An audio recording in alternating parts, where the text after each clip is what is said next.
In Kenyena, I do have Robert Kirabo this morning with me. Robert, good morning. How are we feeling? I'm very fine. It's a Thursday. The week is soon coming to an end. Are you rounding it off as well?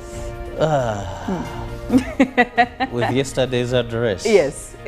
I'm still trying to digest, knowing that I must be more frugal, knowing that certain things are expected maybe will change, are not bound to change any sooner. Yes. Knowing that now I must look at my priorities. You know, if I was going to organize certain things, I now have to rethink again.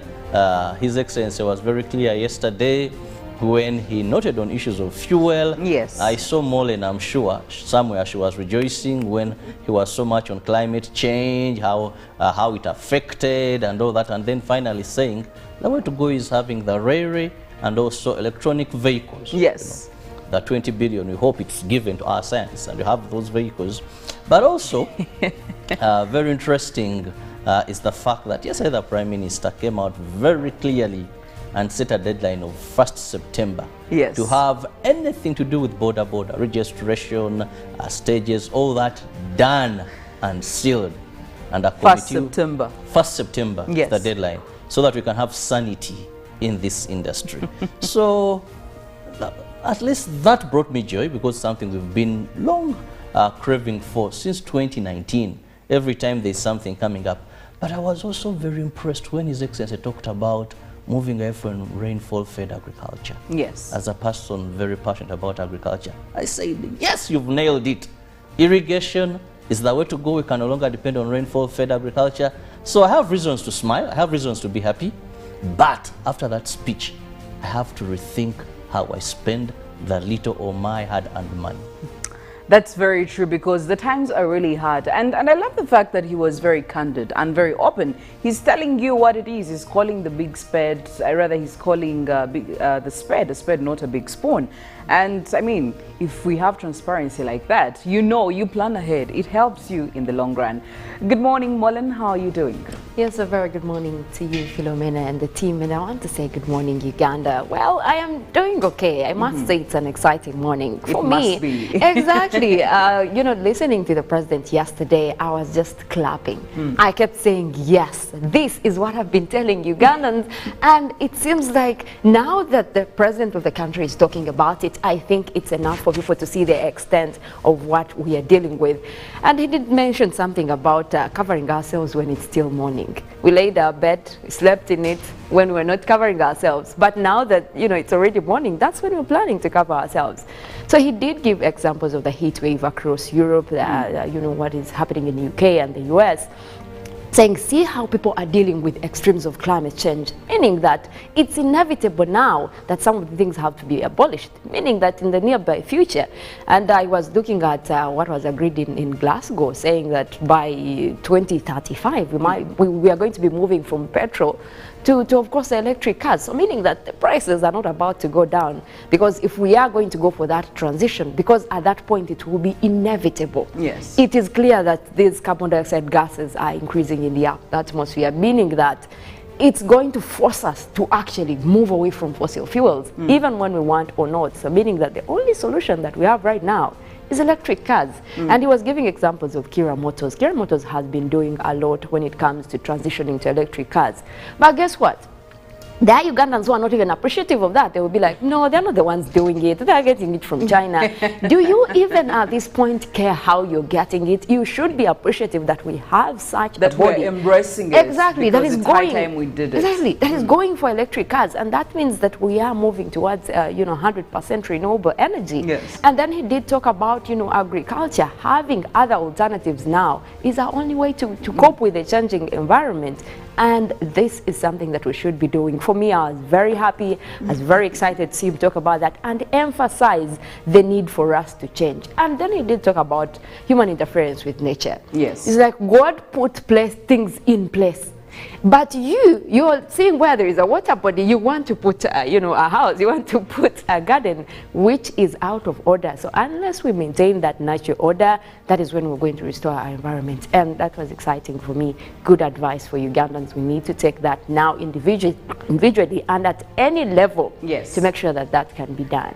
Well, in all these, I was just wondering, now the people with the motorcycles, with the bikes, where does that leave them? Are they switching to the electric? Do we have that actually option? electric Yes. motorcycles. Motorcycles, I think the world moved in that direction early enough. Yes. Today, if you've used these, what we term as border motorcycles, Yes. those that are painted green. You know, Okay. there is a company that gives now motorcycles that are electric. They make no sound. They're very comfortable on the road, and the riders can pay in installments. Oh, wow. So we already have them over Yeah. actually 500 because I was at the launch of the company when they are just launching that, and they are doing great. Even other companies, there are a number of motorcycles that even coming in this country Yes. that are now electronic. The only problem there would be is that you also must have the technology in terms of repair. Yeah.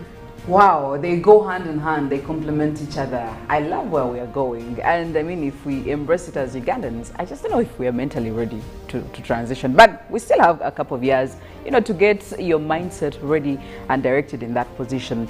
Felix, good morning. Are we looking at an electric car for you any minute now? Oh yeah, Yes. oh yeah, most definitely. And good morning again. How are you? I'm great, I'm fine. Robert and Mollen as well. But electric cars, you should. I've gotten an experience to enjoy one. Yes. Many a times while I was away, and trust me, it's an experience you want to tangle with. You want to tangle the experience of an electric car. Just know everything is you know, away from this sound and what and the Yes. fumes. It's just so sleek and sweet on the road. We'll enjoy them. Ah. The only thing I think we have to work on is the potholes, because you Yes. see, you hit a pothole and the whole system can shut down. Oh, wow. Yeah, because probably the battery will move or what, or the wiring will what, those kind of things. So you And need some to also- serious potholes I know Yeah, that for we have real, on man. certain roads in Kampala. Yeah. You Oh. cannot even risk it.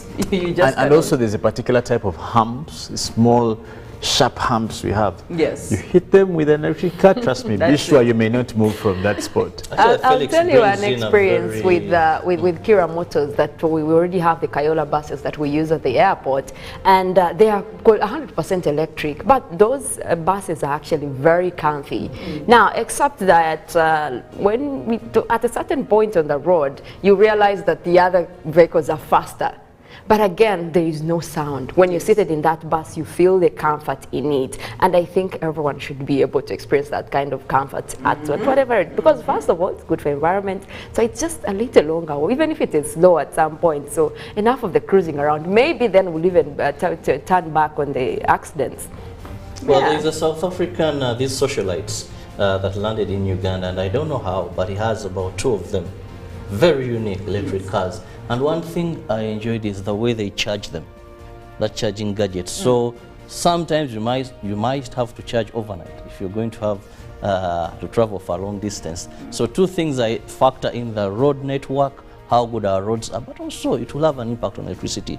Because the ones I've seen is they require you to charge them, that you have to charge the battery. Even these motorcycles, you have to charge the battery.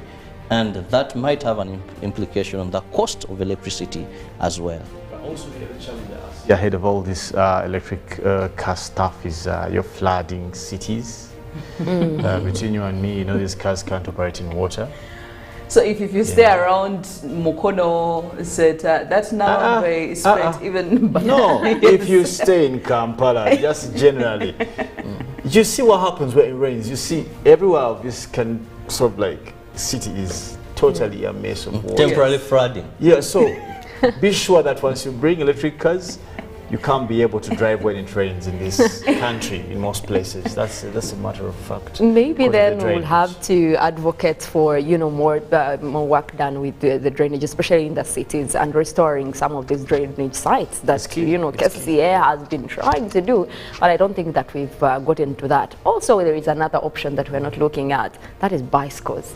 These are naturally just do not You need emit to look anything. at Felix's face. He's really not happy about we did this during lockdown, and people were actually, you know, riding their bicycles to work. Because at a time where petrol is no longer, you know, allowed in the country, that means even when it will still be there, it will be very expensive. And before everyone else moves to the electric transition, that means bicycles come in handy. They're using them even in developed countries. They are. This is something that you can get to before the trains come in. Ugandans are lazy. They can't afford to do that. I think there's something we must understand clearly when it comes to bicycles. When you go to these developing countries, even the infrastructure, the road designs favor bicycles. When you come to Kampala, I saw a non-motorized path here in Kampala. What is there? Vehicles are moving, people are occupying, so you need to have the right infrastructure for those bicycles, not where you're sharing the same road. You have a cyclist here, you have a lorry there, you have then these big cars carrying fuel tanks, so we must have the infrastructure. But Felix, 1st September is not very far. And among the plans, borders in the central business district. You may have to end at Ginger Road, that Wampeo roundabout. So if you're coming here, you must have ways through which you're going to get here. Either you're going to get a Uber, a bike, or you're going to... There's that song by some guy. Do you remember that song by some guy called Topic Cassent? I don't know if you know the song, Robert. I know the artist at least. So guy kept on saying you can buy a car in Uganda, so you can translate that. And he gave you reasons why you should get one. And the same reasons we used to have even in lockdown, if you remember.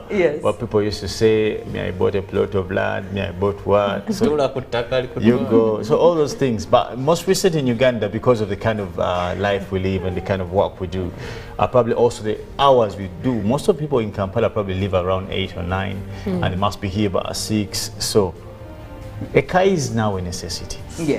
Some are parking them because of fuel price. Yeah, maybe that's a challenge, but it's gonna go someday. It's not gonna be like this all the time. If it's gonna stay for some time, then you better adapt.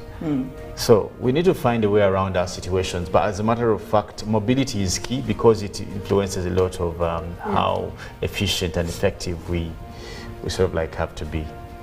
But anyway, it is what it is. You know, the president didn't give much hope in lines of fuel, but though he suggested alternatives, which are already, I think, being implemented, like Robert said, electric cars and all these things.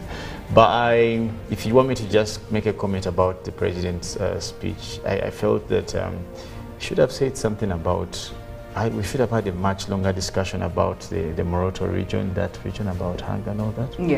We should have a much delayed conversation around that. Well, I know that the government at least is trying to do something, and I hope that we really come out with quite a statement. We need to know what's actually happening over there, but at least there are also some interventions that are coming in for the short term, as of course they plan for the long term.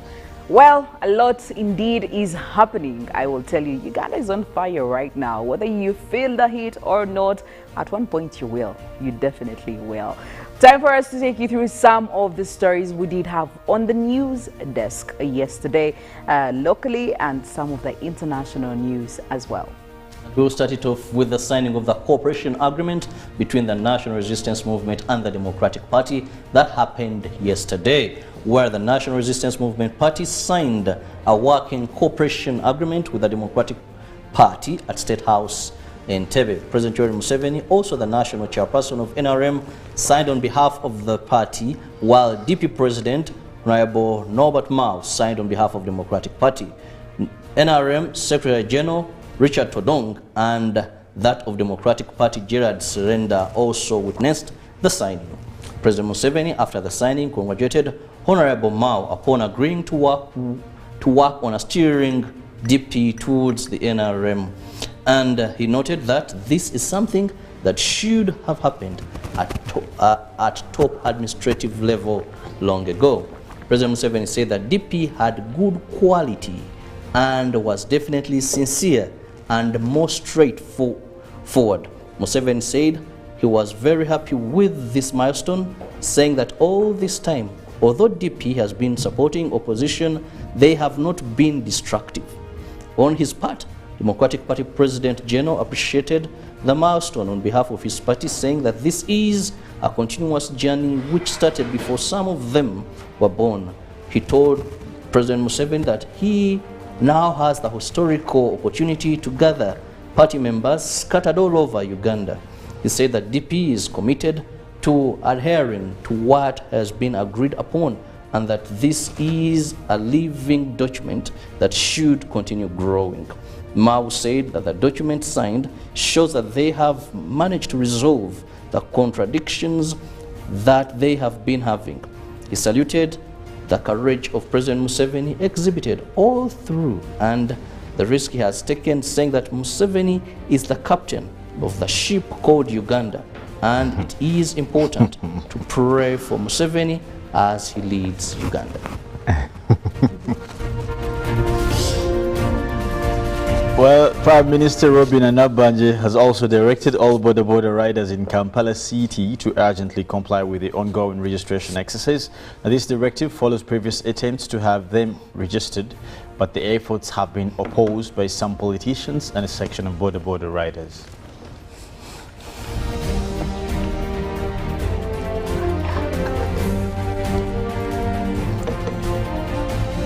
And now over to Soroti, where candidates seeking to fill the vacant parliamentary position for Soroti East constituency have been warned against election irregularities to avoid unbearable illegal consequences. This warning comes barely days after successful conclusion of the nomination exercise that saw 3 candidates cleared for the July 28th parliamentary by-elections. Soroti City Returning Officer Christine AU echoed this while meeting candidates to harmonize on campaign program for the next 6 days exercise.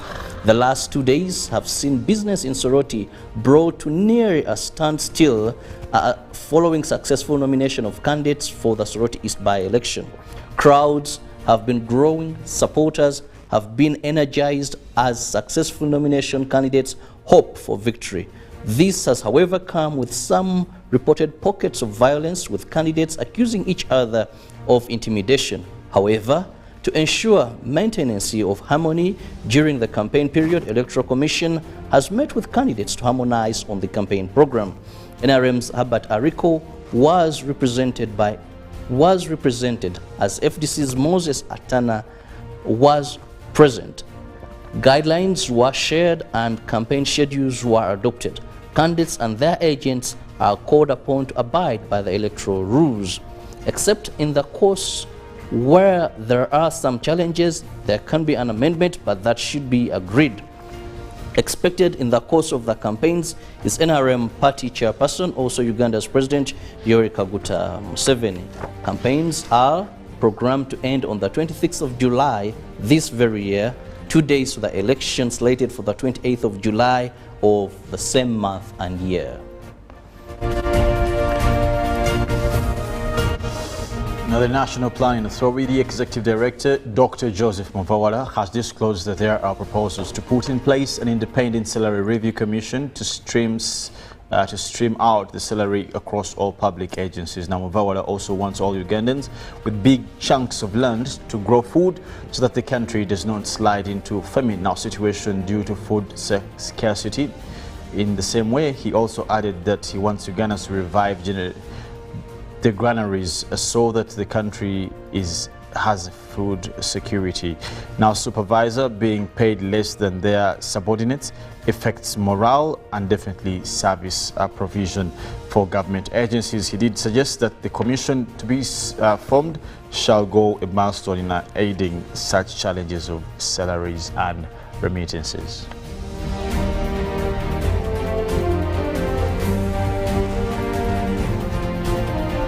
Moving on to the international scene, we start off with the funeral of Ivana Trump. The ex-wife of Donald Trump has been held in New York City, bringing the family together for a rare public gathering. Miss Trump, 73, died last week after reportedly falling down the stairs of her Manhattan apartment. Among those in attendance were Donald and Ivana's 3 children, Ivanka, Eric, and Donald Trump Jr., who all reportedly gave eulogies. The pair were married for 15 years between 1977 and 1992. Originally from what was then Czechoslovakia, Ivana Trump was a notable socialite who became the subject of intense public interest alongside Donald Trump during the 1980s and 1990s. After the pair separated, she went on to launch a line of beauty products, jewelry and clothing. At the funeral on Wednesday, Ivana and Donald's 3 children were seen standing together alongside the spouses and families as the hearse carrying the coffin arrived to be carried into St. Vincent Ferrell Church. The former president arrived separately alongside security personnel. Others seen at the funeral included the real estate developer Charles Kushner, Jared Kushner's father, Malaysian designer Zhang Toy, TV host Janine Pirro, and George Wayne, a former Vanity Fair journalist known for his interviews with celebrities. No cameras were allowed inside the church during the service. Switching up to the Ukraine war, Russia's military focus in Ukraine is no longer only the east, Foreign Minister Sergei Lavrov has said. In an interview with Russian state media, he implied Moscow's strategy had changed after the West supplied Ukraine with longer-range weapons. Russia would now have to push Ukrainian forces further from the front line to ensure its own security, he explained. His comments came as the US announced it would provide Ukraine with more long-range weapons. Ukraine will receive another 4 HIMARS advanced rocket systems to hold the advance of Russian troops, bringing the total number to 16, according to the Pentagon chief, Lloyd Austin. Meanwhile, Ukrainian First Lady Olena Zelenska addressed US Congress on Wednesday, asking for more air defense systems to help them stop this terror against Ukrainians. Russia invaded Ukraine in February, claiming falsely that Russian speakers in Ukraine's eastern Donbas region had suffered a genocide and needed to be liberated. 5 months on, Russia has occupied parts of the east and south of the country, but it failed in its original aim of capturing Kyiv and has since claimed its main objective was the liberation of Donbas. The US has accused Russia of preparing to annex parts of Ukraine, and since February, the West has supplied Ukraine with increasingly powerful weapons to use in its defense against Russian forces. Pushing back to Kenya, why the ethnic factor may be losing its power. As Kenya gears up for a general election on the 9th of August, BBC's Dekan Olewe writes the ethnic division have long been bedeviled the nation's politics, although there are signs that this might be changing. On a chilly morning on the 20th of January 1994, I walked into a classroom to taunts. I don't remember much of what was said, but one thing stayed with me. Your God is dead, a classmate shouted. Jaramogi Oginga Odinga, Kenya's first vice president, who later became a doyen of opposition politics, had died. Now, despite only being in primary school, we were all well versed about our country's ethnic-based politics. So my classmate understood what a huge political loss the death was to the Luo community.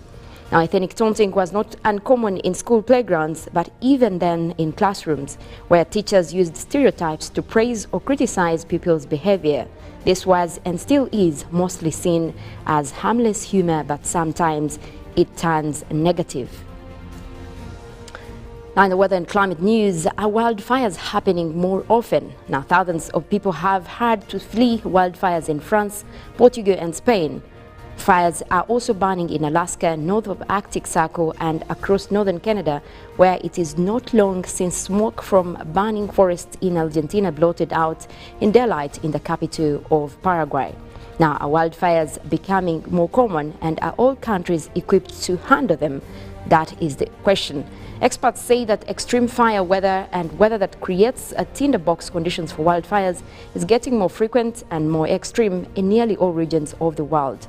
Climate change, they say, is making vegetation more inflammable and soils drier, which makes fires more likely and often, and when they occur, larger and more sensitive. Now, but the effects differ from one region to another and can be influenced by other factors.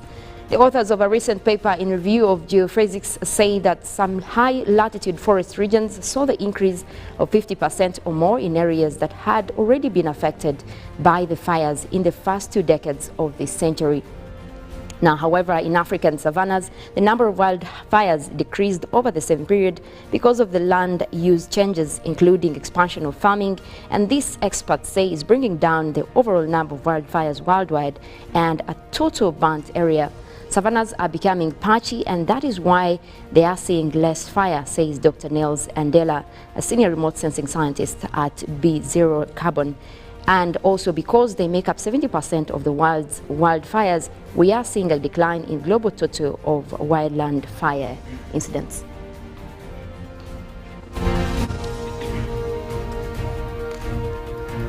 Well, there you go. The climate is really trying to act up on us, but well, I could say we brought it upon ourselves. And there is still a lot we are yet to do to make sure we are in such a good relationship with the climate. A lot of adjustments, a lot of changes, and all over the globe, not just only, Europe or Uganda, everywhere on an individual basis and also on a country basis. Well, Roberts, this morning, what are we looking at? I am seeing that bottle yesterday, so you're enjoying it to the fullest. So tell me more about those bottles. Oh. Felix, do you know something I don't? Well, Robert, what are we looking at right now? Tell me more about these bottles. One of the things that His Excellency talked about were issues of health yesterday. Yes. More so where Uganda's response towards vaccination still remains low. When he talks about only 5.9 that have been at least received one dose, then that is a shock to me. So prioritize your health. Fellow Ugandans, your health must be your priority. I have Hallelujah Tamarind here. What this does, it boosts your immune system. Hallelujah Jingati, this boosts your immune system.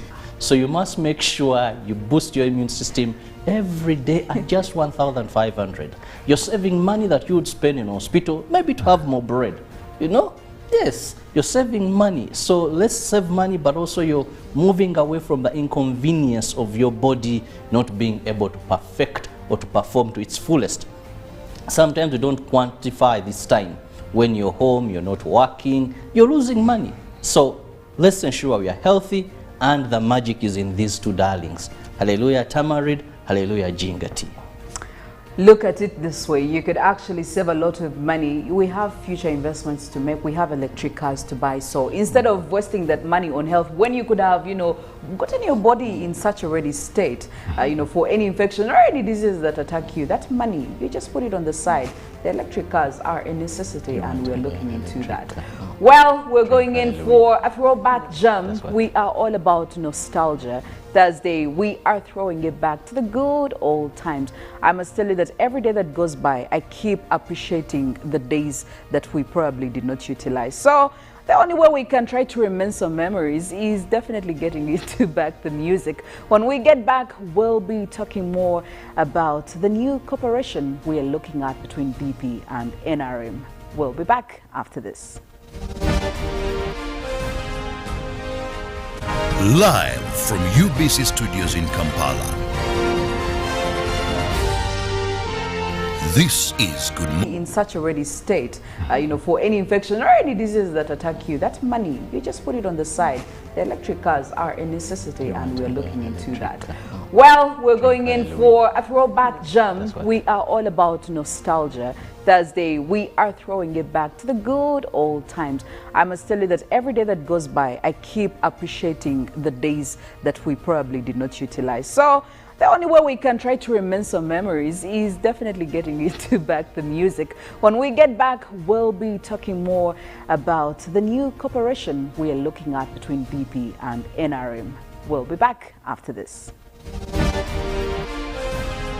In such a ready state, for any infection or any disease that attack you, that money, you just put it on the side.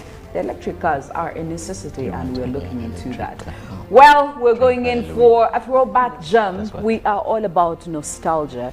Thursday, we are throwing it back to the good old times. I must tell you that every day that goes by, I keep appreciating the days that we probably did not utilize. So the only way we can try to remain some memories is definitely getting into back the music. When we get back, we'll be talking more about the new cooperation we are looking at between BP and NRM. We'll be back after this. In such a ready state, for any infection or any diseases that attack you, that money, you just put it on the side. The electric cars are a necessity, and we're looking into that. Well, we're going in for a throwback jam. We are all about nostalgia. Thursday, we are throwing it back to the good old times. I must tell you that every day that goes by, I keep appreciating the days that we probably did not utilize. So the only way we can try to remain some memories is definitely getting into back the music. When we get back, we'll be talking more about the new cooperation we are looking at between BP and NRM. We'll be back after this. In such a ready state, for any infection or any diseases that attack you, that money, you just put it on the side. The electric cars are a necessity, and we're looking into that. Well, we're going in for a throwback jam. We are all about nostalgia. Thursday, we are throwing it back to the good old times. I must tell you that every day that goes by, I keep appreciating the days that we probably did not utilize. So the only way we can try to remain some memories is definitely getting into back the music. When we get back, we'll be talking more about the new cooperation we are looking at between BP and NRM. We'll be back after this. In such a ready state, for any infection or any diseases that attack you, that money, you just put it on the side. The electric cars are a necessity, and we're looking into that. Well, we're going in for a throwback jam. We are all about nostalgia. Thursday, we are throwing it back to the good old times. I must tell you that every day that goes by, I keep appreciating the days that we probably did not utilize. So the only way we can try to remain some memories is definitely getting into back the music. When we get back, we'll be talking more about the new cooperation we are looking at between BP and NRM. We'll be back after this. In such a ready state, for any infection or any diseases that attack you, that money, you just put it on the side. The electric cars are a necessity, and we're looking into that. Well, we're going in for a throwback jam. We are all about nostalgia. Thursday, we are throwing it back to the good old times. I must tell you that every day that goes by, I keep appreciating the days that we probably did not utilize. So the only way we can try to remain some memories is definitely getting into back the music. When we get back, we'll be talking more about the new cooperation we are looking at between BP and NRM. We'll be back after this. In such a ready state, for any infection or any diseases that attack you, that money, you just put it on the side. The electric cars are a necessity, and we're looking into that. Well, we're going in for a throwback jam. We are all about nostalgia.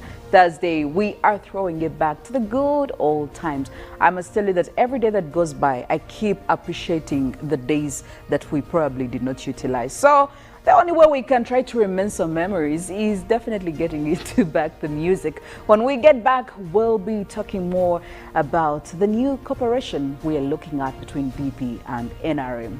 We'll be back after this.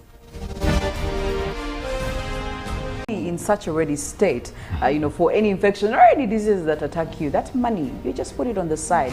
The electric cars are a necessity, and we're looking into that.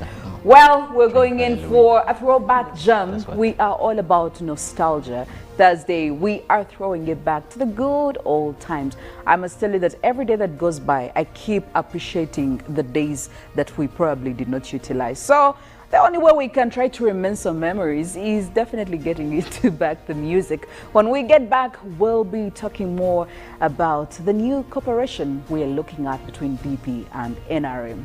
We'll be back after this. In such a ready state, for any infection or any diseases that attack you, that money, you just put it on the side. The electric cars are a necessity, and we're looking into that. Well, we're going in for a throwback jam. We are all about nostalgia. Thursday, we are throwing it back to the good old times. I must tell you that every day that goes by, I keep appreciating the days that we probably did not utilize. So the only way we can try to remain some memories is definitely getting into back the music. When we get back, we'll be talking more about the new cooperation we are looking at between BP and NRM. We'll be back after this. in such a ready state, for any infection or any diseases that attack you, that money, you just put it on the side.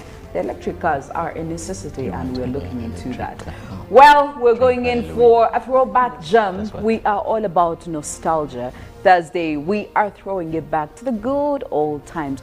I must tell you that every day that goes by, I keep appreciating the days that we probably did not utilize. So the only way we can try to reminisce some memories is definitely getting into back the music. When we get back, we'll be talking more about the new cooperation we are looking at between DP 36415 or 0782 265 827.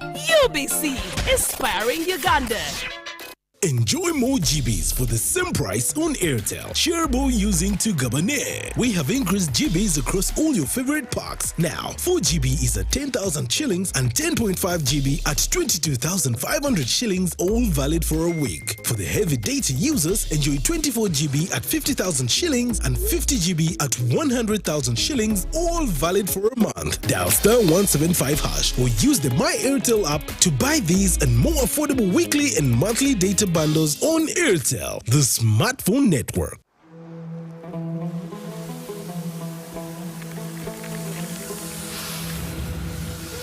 A World Cup in the desert?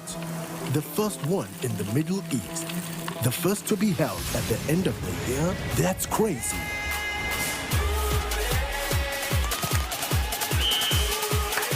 Get ready for spectacular moves, high-flying saves, unbelievable goals.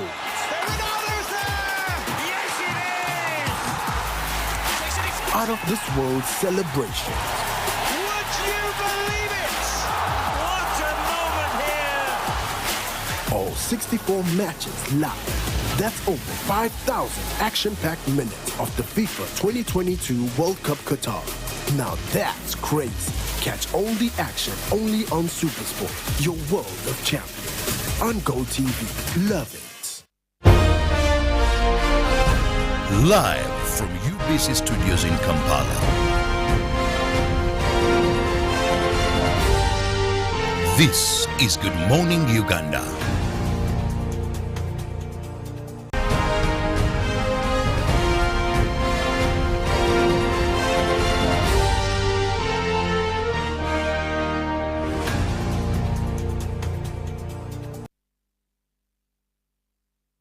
We're coming to you live from our very beautiful studios here at Nile Avenue at UBC, definitely, where you can always come and pay us a visit if you want to. And we have some good in-depth conversations. Good morning, Uganda. Thank you for joining us for this very special segment that is the newsreel, where we're talking about some of the news stories that are happening, reeling in, reeling out. That is what we are all about. And you can always be part of our conversations. Tell us what you think about what we are talking about in the moment through all forms that you can get to us, and we'll be able, of course, to see your feedback. I am Philomena Mastiko, and I am with Robert Kirabo and Felix Nkunda.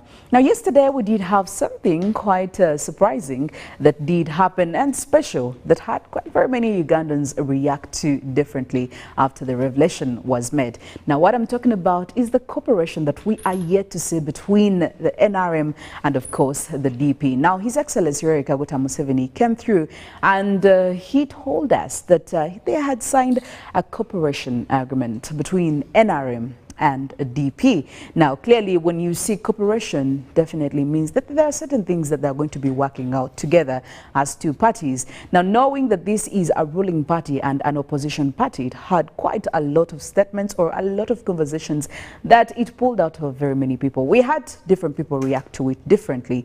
But of course, I know that there is a motive, and it definitely could be a good motive.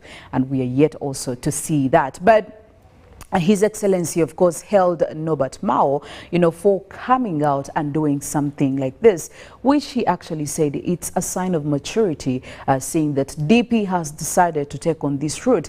And he says that even by the fact that it has always been on the opposition side, it hasn't been so destructive. So he held it, and he held the move and said this is something that should have been done a long time ago, at least on the administration level. Now, the agreement, of course, was signed by His Excellency Yoweri Kaguta Museveni on behalf of NRM and, of course, the DP President General, that is Norbert Mao. Well, now, just to hear from you, Robert, saying that we have a multi-party system in Uganda here where we do have different political parties with all their heads and I mean, looking at different agendas for the country, what would definitely these, I mean, what could this cooperation mean, especially for the multi-party system? Well, first we must go back to our history of political parties. Political parties in Uganda, I think at one stage we lost it. That is why by 1986, when NRM came into power, political parties were abolished for some time. Yes. And we were under the movement system. Why? Because we come from bad history, where we know those that were around will tell you that there was a time if one supported UPC, Uganda People's Congress, and the other one supported DP, there would be enemies. People would even get to that level of cutting someone's plantation. Someone had to run and hide. So political parties had that history where it is all about enmity. And much as we had a referendum, still we had not come to identify things that should bring us together for national benefit. Of not forgetting that any political party has a mission. Yes. Any political party is formed basically on about three principles. First is capture power. Today we may not use the word capture. We use the word win power. Yes. Because you're elected. 2, consolidate it. Then 3, retain. A political party, you don't just give away power. You retain. You make sure you stay in power as a political party. Now, when we look at this agreement, it takes us back to how Ugandans we understand multi-party dispensation. That given the bad history, where a person in another political party is your co-wife and you must keep fighting. That is why for a long time you've seen that even when it is a national program, that a member of parliament or a staunch supporter of any political party in the opposition cannot come out and support that program. His role is parish development model, nayo President Museveni ajireta kudisa abantu kumala myaka 5.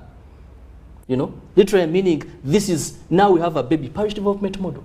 But you can hardly find an opposition member of parliament saying, let me read this, let me understand it, let me go and disseminate this information to my people for their benefit. Yes. If it does so and praises the program, one would say, yali there as a deal. Because at the back of our mind, that is what our history has been. Now, we know that political parties must be, if your opposition must be there, fight and fight and fight and fight. Either a battle of no vision, no destiny, but you keep fighting. Now, we do not have the details of the cooperation agreement. But one thing that we know is these two parties agreed to work together. Yes. This is a cooperation agreement, not a merger. Because there are certain people who have been confusing it, thinking that NRM and DP are merging. This is not a merger. You know, I've heard it's a very merger strange, would but true. mean that DP has come together with NRM, either to be within NRM or to form one party. But this is not a merger. That's why there is pen and paper. There are terms and conditions that govern what do we agree to cooperate on. We can say for a long time we've been destructive. As in, now we are agreeing that we shall cooperate with NRM to promote government programs. We shall cooperate with NRM to promote peace and tranquility in this country. We shall cooperate with NRM. So this is what I believe that this agreement is all about. But what it means in this multi-party dispensation is we are now trying to understand that we may support or have different ideologies, but we can work together for national interest. things that unite us as Ugandans, regardless of our political parties. We must work together. That's why the president used political maturity. That Felix being in UPC, Felix being in DP. Yes. Because I remember my young Democrat here. Mollen being in NUP, the color you've put on, let me just. Philo being in NUP. Me being in FDC by virtue of maybe in Jema. Okay, in Jema. They have one member of parliament and he's the party president. But they are representing. Interesting Uganda. That means we must have certain things we agree upon. I'll take you back recently as I do this. We had people power. And I hope, this is my humble prayer. Yes. That this remains a cooperation so that other political parties can emulate when they see the good in this cooperation, not a merger, not one party surrendering everything, then later it disappears. Because we had two traditional parties here, UPC and DP. Yes. UPC under Honorable Jimmy Akena has had its issues, and today you can look for it somewhere. We hope this may not be what DP happens.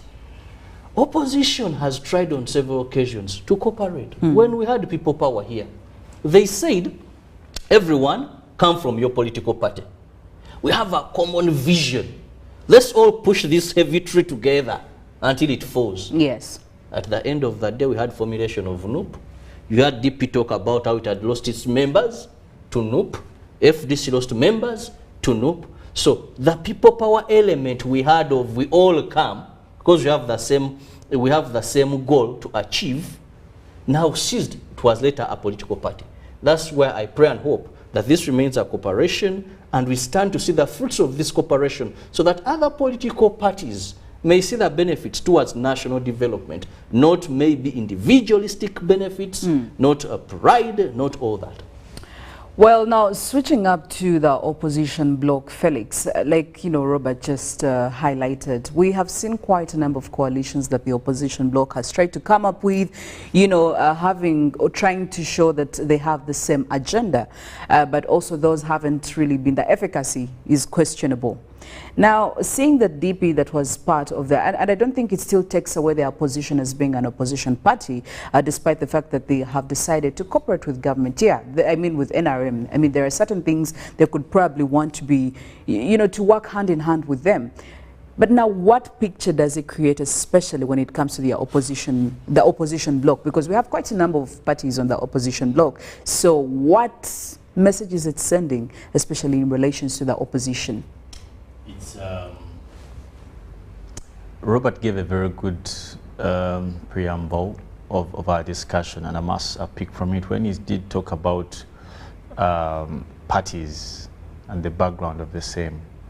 Relating to the question you're asking, Philo, must also add and say that political parties are in need to do politics. Yes. They're not like Niginas.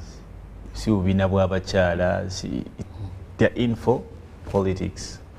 And Robert gave a definition of what political parties should be doing or ought to do.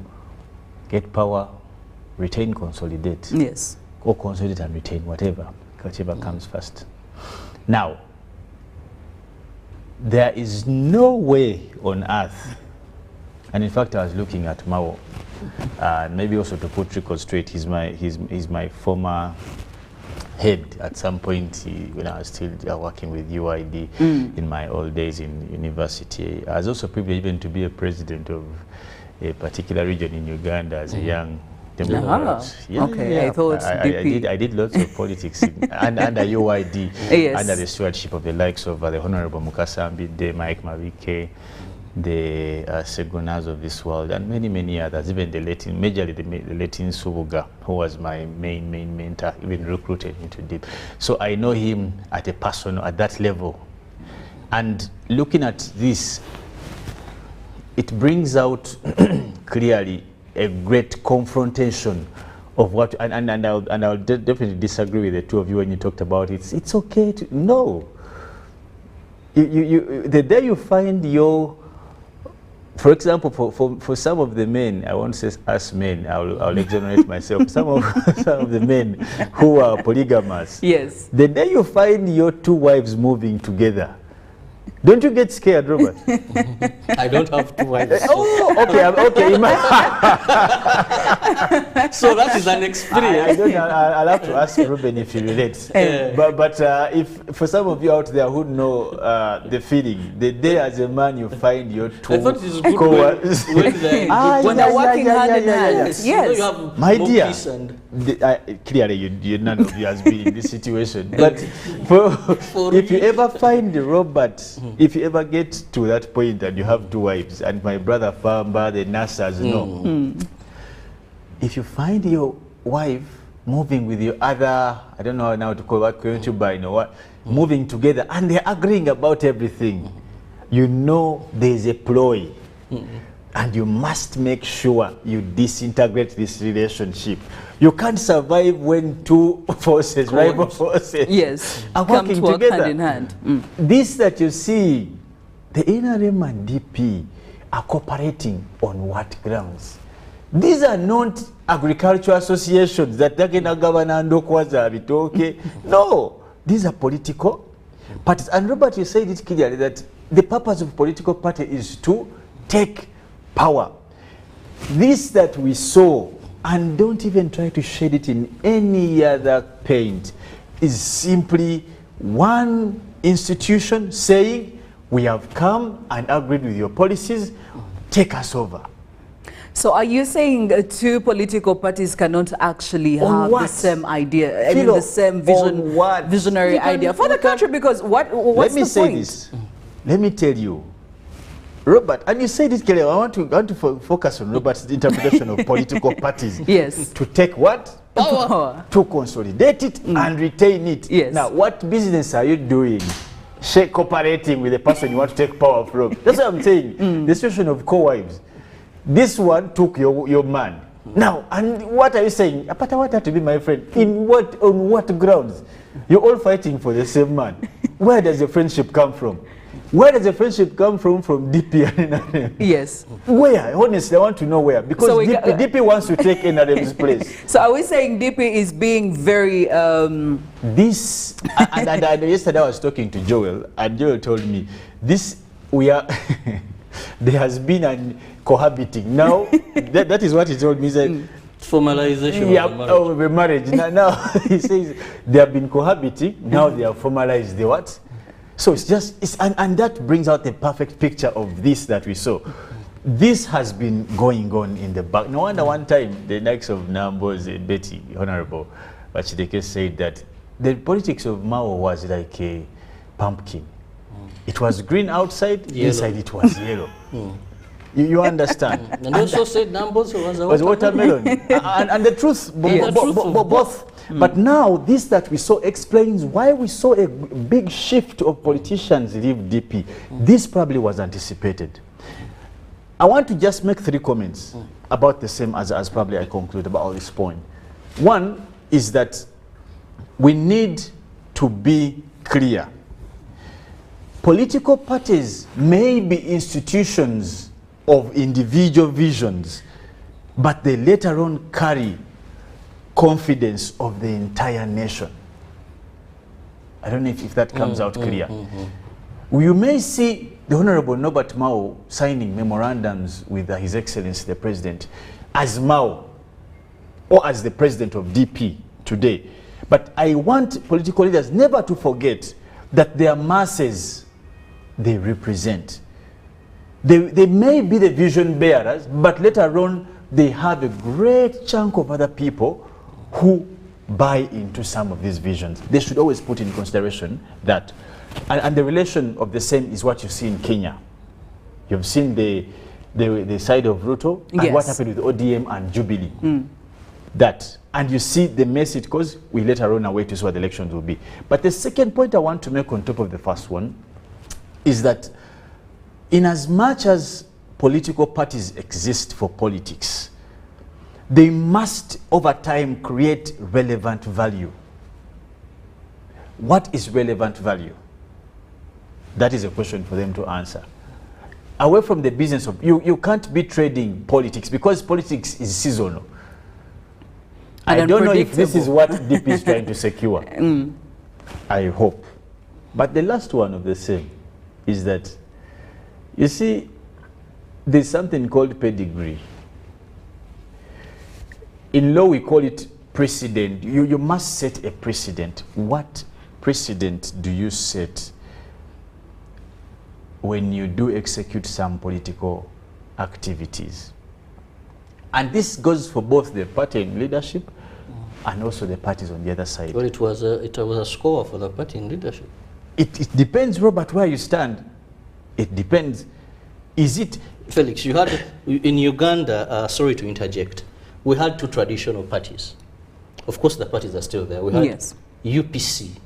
That is questionable if they are still there. People would tell you that UPC was a force. In its time. In its time. Today, with all due respect, I don't know if maybe there have never been a clear agreement, but when you look through the corridors, you will see that there is good cooperation.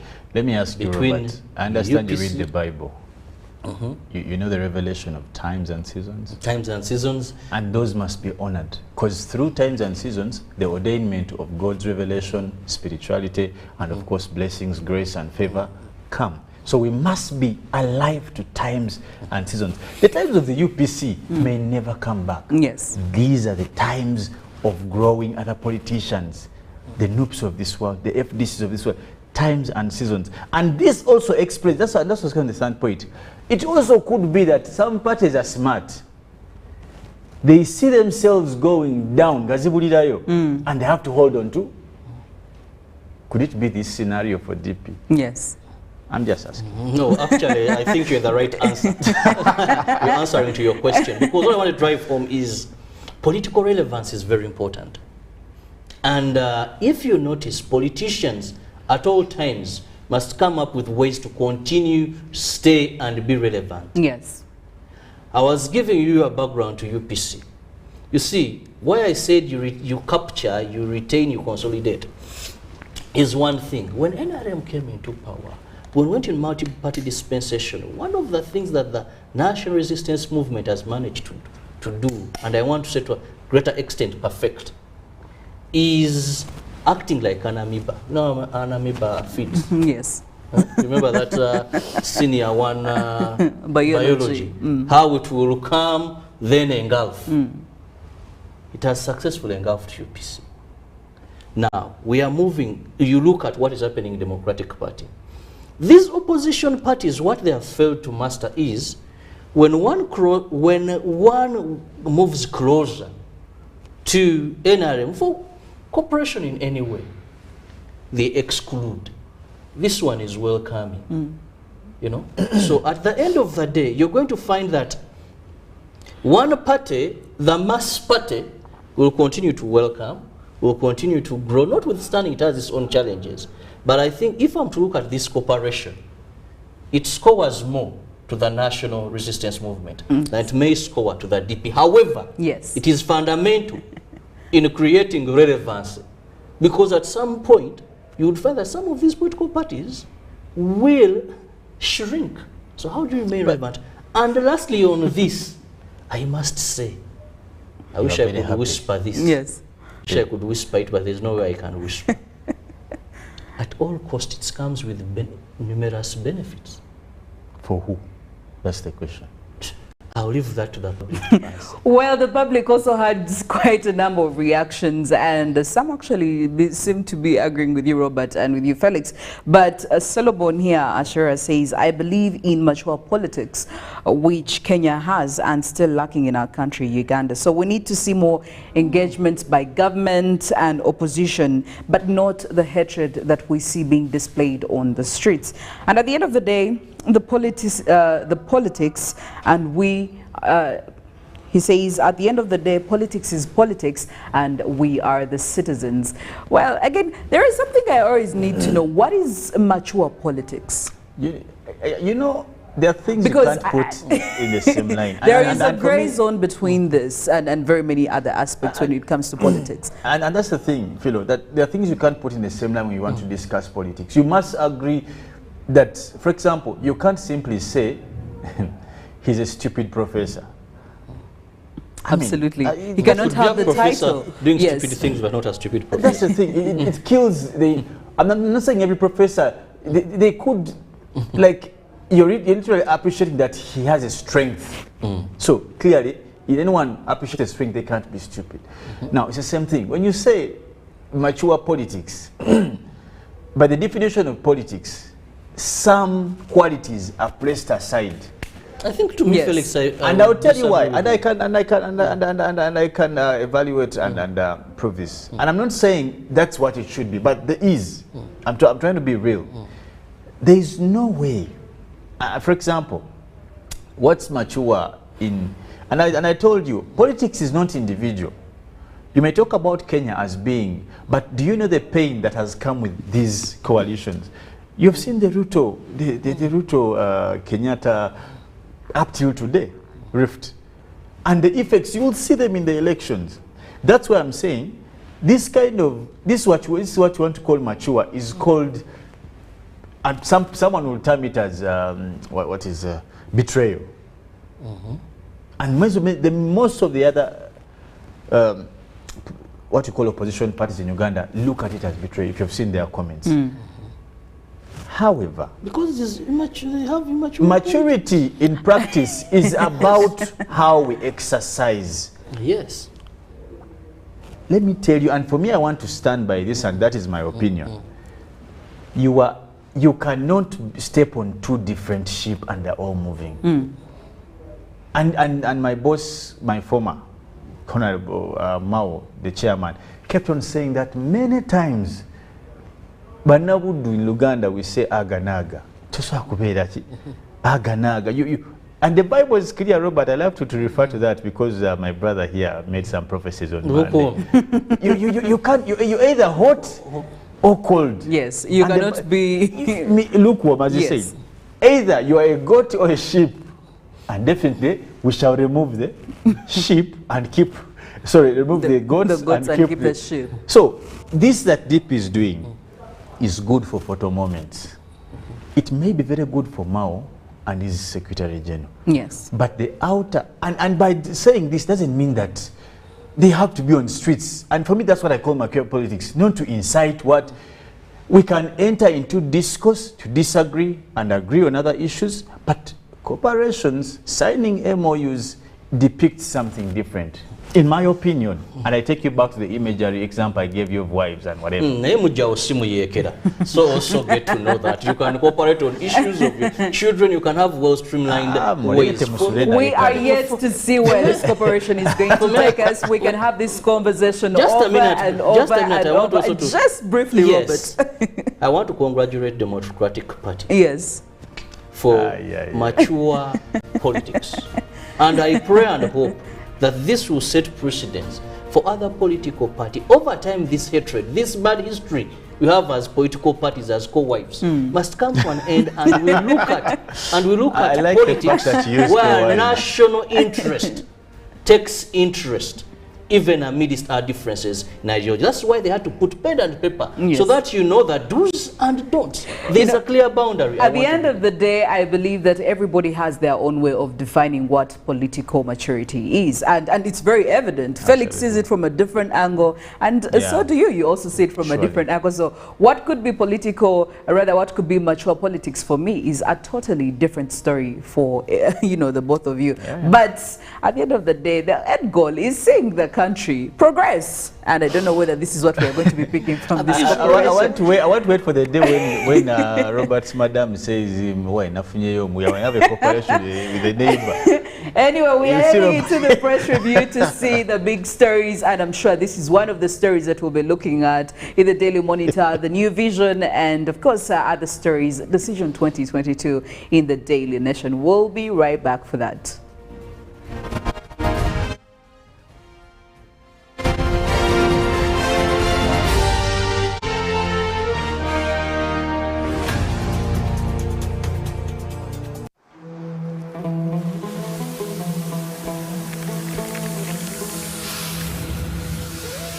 World Cup in the desert, the first one in the Middle East, the first to be held at the end of the year. That's crazy.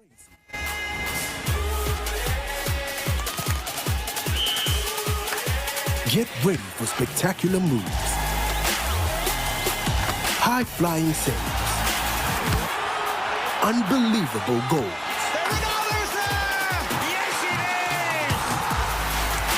out-of-this-world celebrations. Would you believe it? What a moment here! All 64 matches live. That's over 5,000 action-packed minutes of the FIFA 2022 World Cup Qatar. Now that's crazy. Catch all the action only on SuperSport, your world of champions. On Go TV. Love it. Get connected today with the My Airtel 4G smartphone and enjoy free data for 1 whole year worth 86,500 Uganda shillings. That's free 2 GB for the first month and free 1 GB for the next 11 months at only 250,000 Uganda shillings with free data for 1 whole year worth 86,500 shillings, making the effective price of the 4G phone 163,500 shillings only. Airtel, the smartphone network. Okay, abanyambarani tuyenda okubagambira kigambe ki ne bakyeta Temperature Radio UBC West tugenda kubeerawo ku University in tugenda okubeerawo mu Gardens bangi ba comedians bangi tujje tunyumirwe. Don't miss. Yeah man, Comedy Gata Milata 23rd of this month. Saturday by the way. Abiri musatu tuliya ku University in UBC West ekitiwapi ekitimbure Kakasiza nti bakubeerayo. Wulira! Eno beats. Ekitumbure kya UBC West straight up omuntu tugenda kubeera wawo ku University in grounds muje tusimbule mulete nene mad. Love ye chitonji tide, Romuyombanga Mundamante, Sapande Namantide. Yes, I'm going to Mugabi Clever G.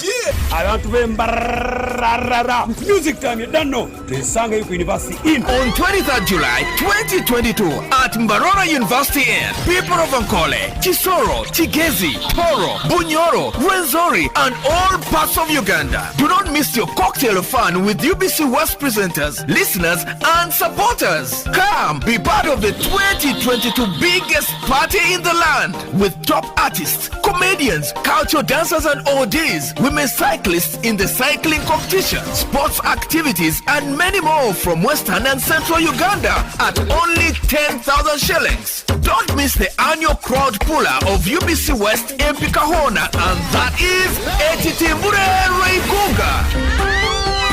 Proudly powered by Pepsi Cola, Delight Solar, and UBC.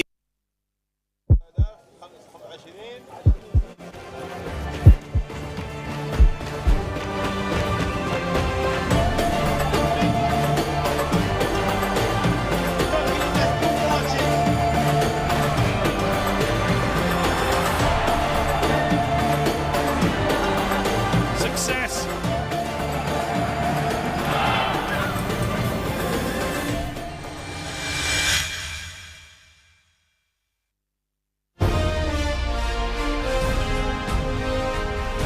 Live from UBC Studios in Kampala. This is Good Morning Uganda.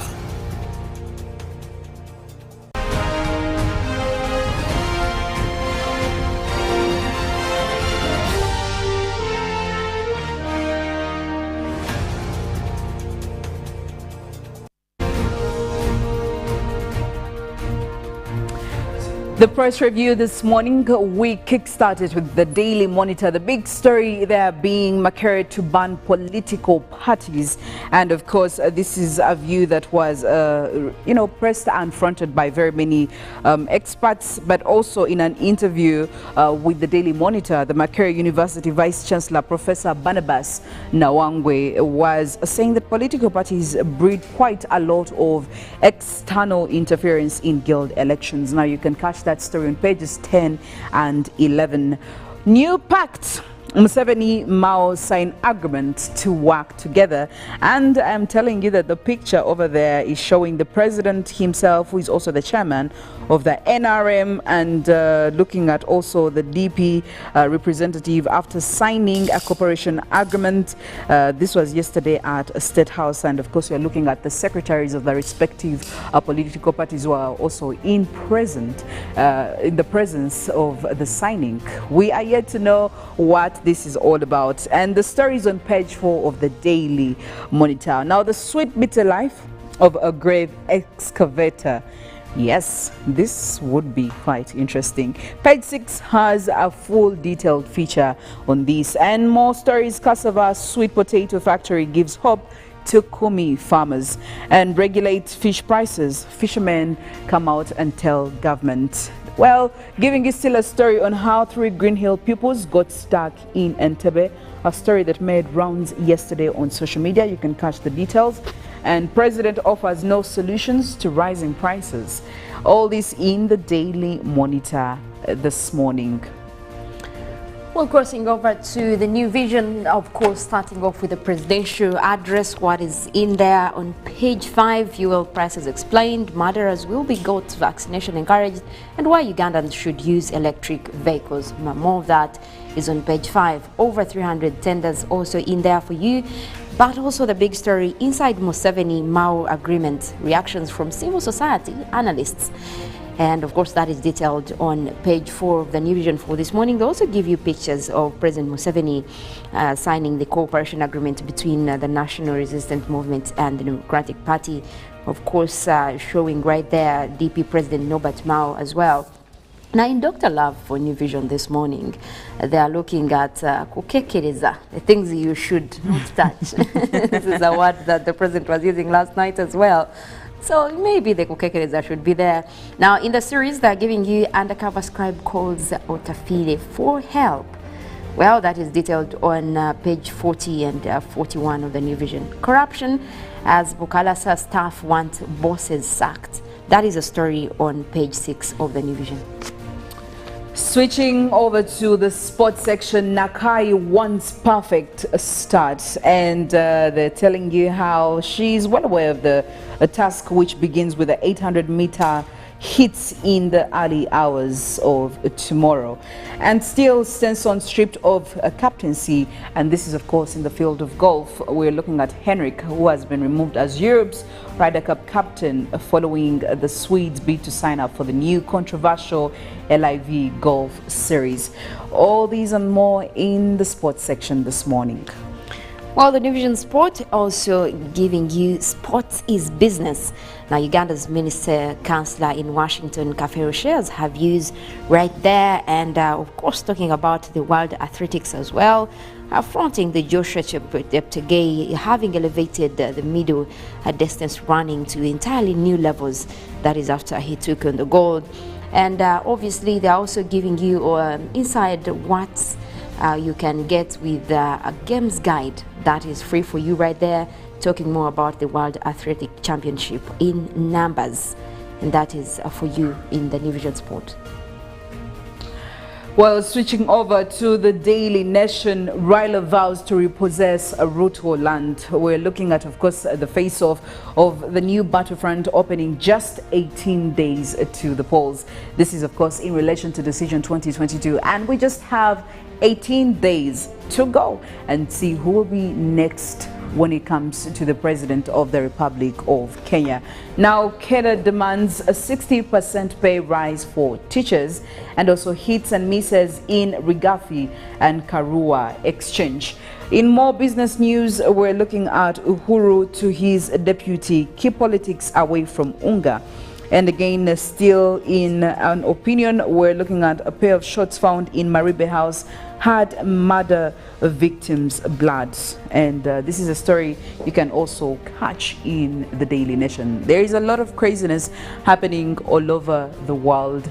And again, it's quite evident that even here in Kenya it's there. So grab yourself the Daily Nation this morning, and also a copy of the New Vision and the Daily Monitor to catch up on all of that. But also this morning in the traffic updates, focusing on areas that are coming in from Mukono, Seta, going all the way till Boyogere, Nakawa, and of course crossing over into the Kampala city. I could actually say that it doesn't really look so good this morning. Matter of fact, it could be quite a very troublesome journey because most of the roads over there are very heavy with the traffic. So you need to look out, especially for the serious or the busy centers. Now, coming in from Seta is quite very busy this morning. I could say that if you're coming in, if you're traveling in from that area, focusing all the way towards Boyogere, you need to expect some traffic around Namave area. Namave area actually is usually busy on mornings, Monday to Friday, very, very busy, and a lot of traffic over there, of course, as you're trickling into Boyogere. Boyogere, of course, it should be a walkway for you. However, as you're getting into Chireka, it is quite also a very busy city center or, you know, town, because there is a lot of business happening over there. Crossing over all the way, of course, on the bypass and getting into Nakawa. Nakawa, of course, that is after passing through Banda. Banda is also quite a busy one this morning, and usually because there is a junction and we have cars trickling in from you know, other sides of the town, and trying to join the main road. Of course, coming in from Chambogo, it could make it a busy junction this morning, but you cross all the way until Nakawa. And Nakawa is also quite busy this morning because we do have a lot that is happening over there. And of course, cars that are usually crossing over from Old Port Bay Road, it definitely makes a lot of sense. And of course, as you're headed into the city center, using these main road going all the way till Ginger Road. Ginger Road has never been a free road for most mornings. So while you're headed there, you need to expect quite a lot of traffic in that given spot. And of course, as you're making all the way, now it's quite surprising that on a Thursday you would have several traffic spots. Even when you're coming in from the sides of Wandegea, the other part of Kampala, there is also some traffic there. Even Bombo Road as well this morning is quite busy. So while you're making your trip or your journey to Kampala or leaving Kampala city center headed to those specific areas, you need to be ready for some traffic hiccups here and there. And again, just a reminder, please, as a driver, be very respectful, especially when it comes to the zebra crossings, because these are places or spots that are used by pedestrians, so you don't want to risk it.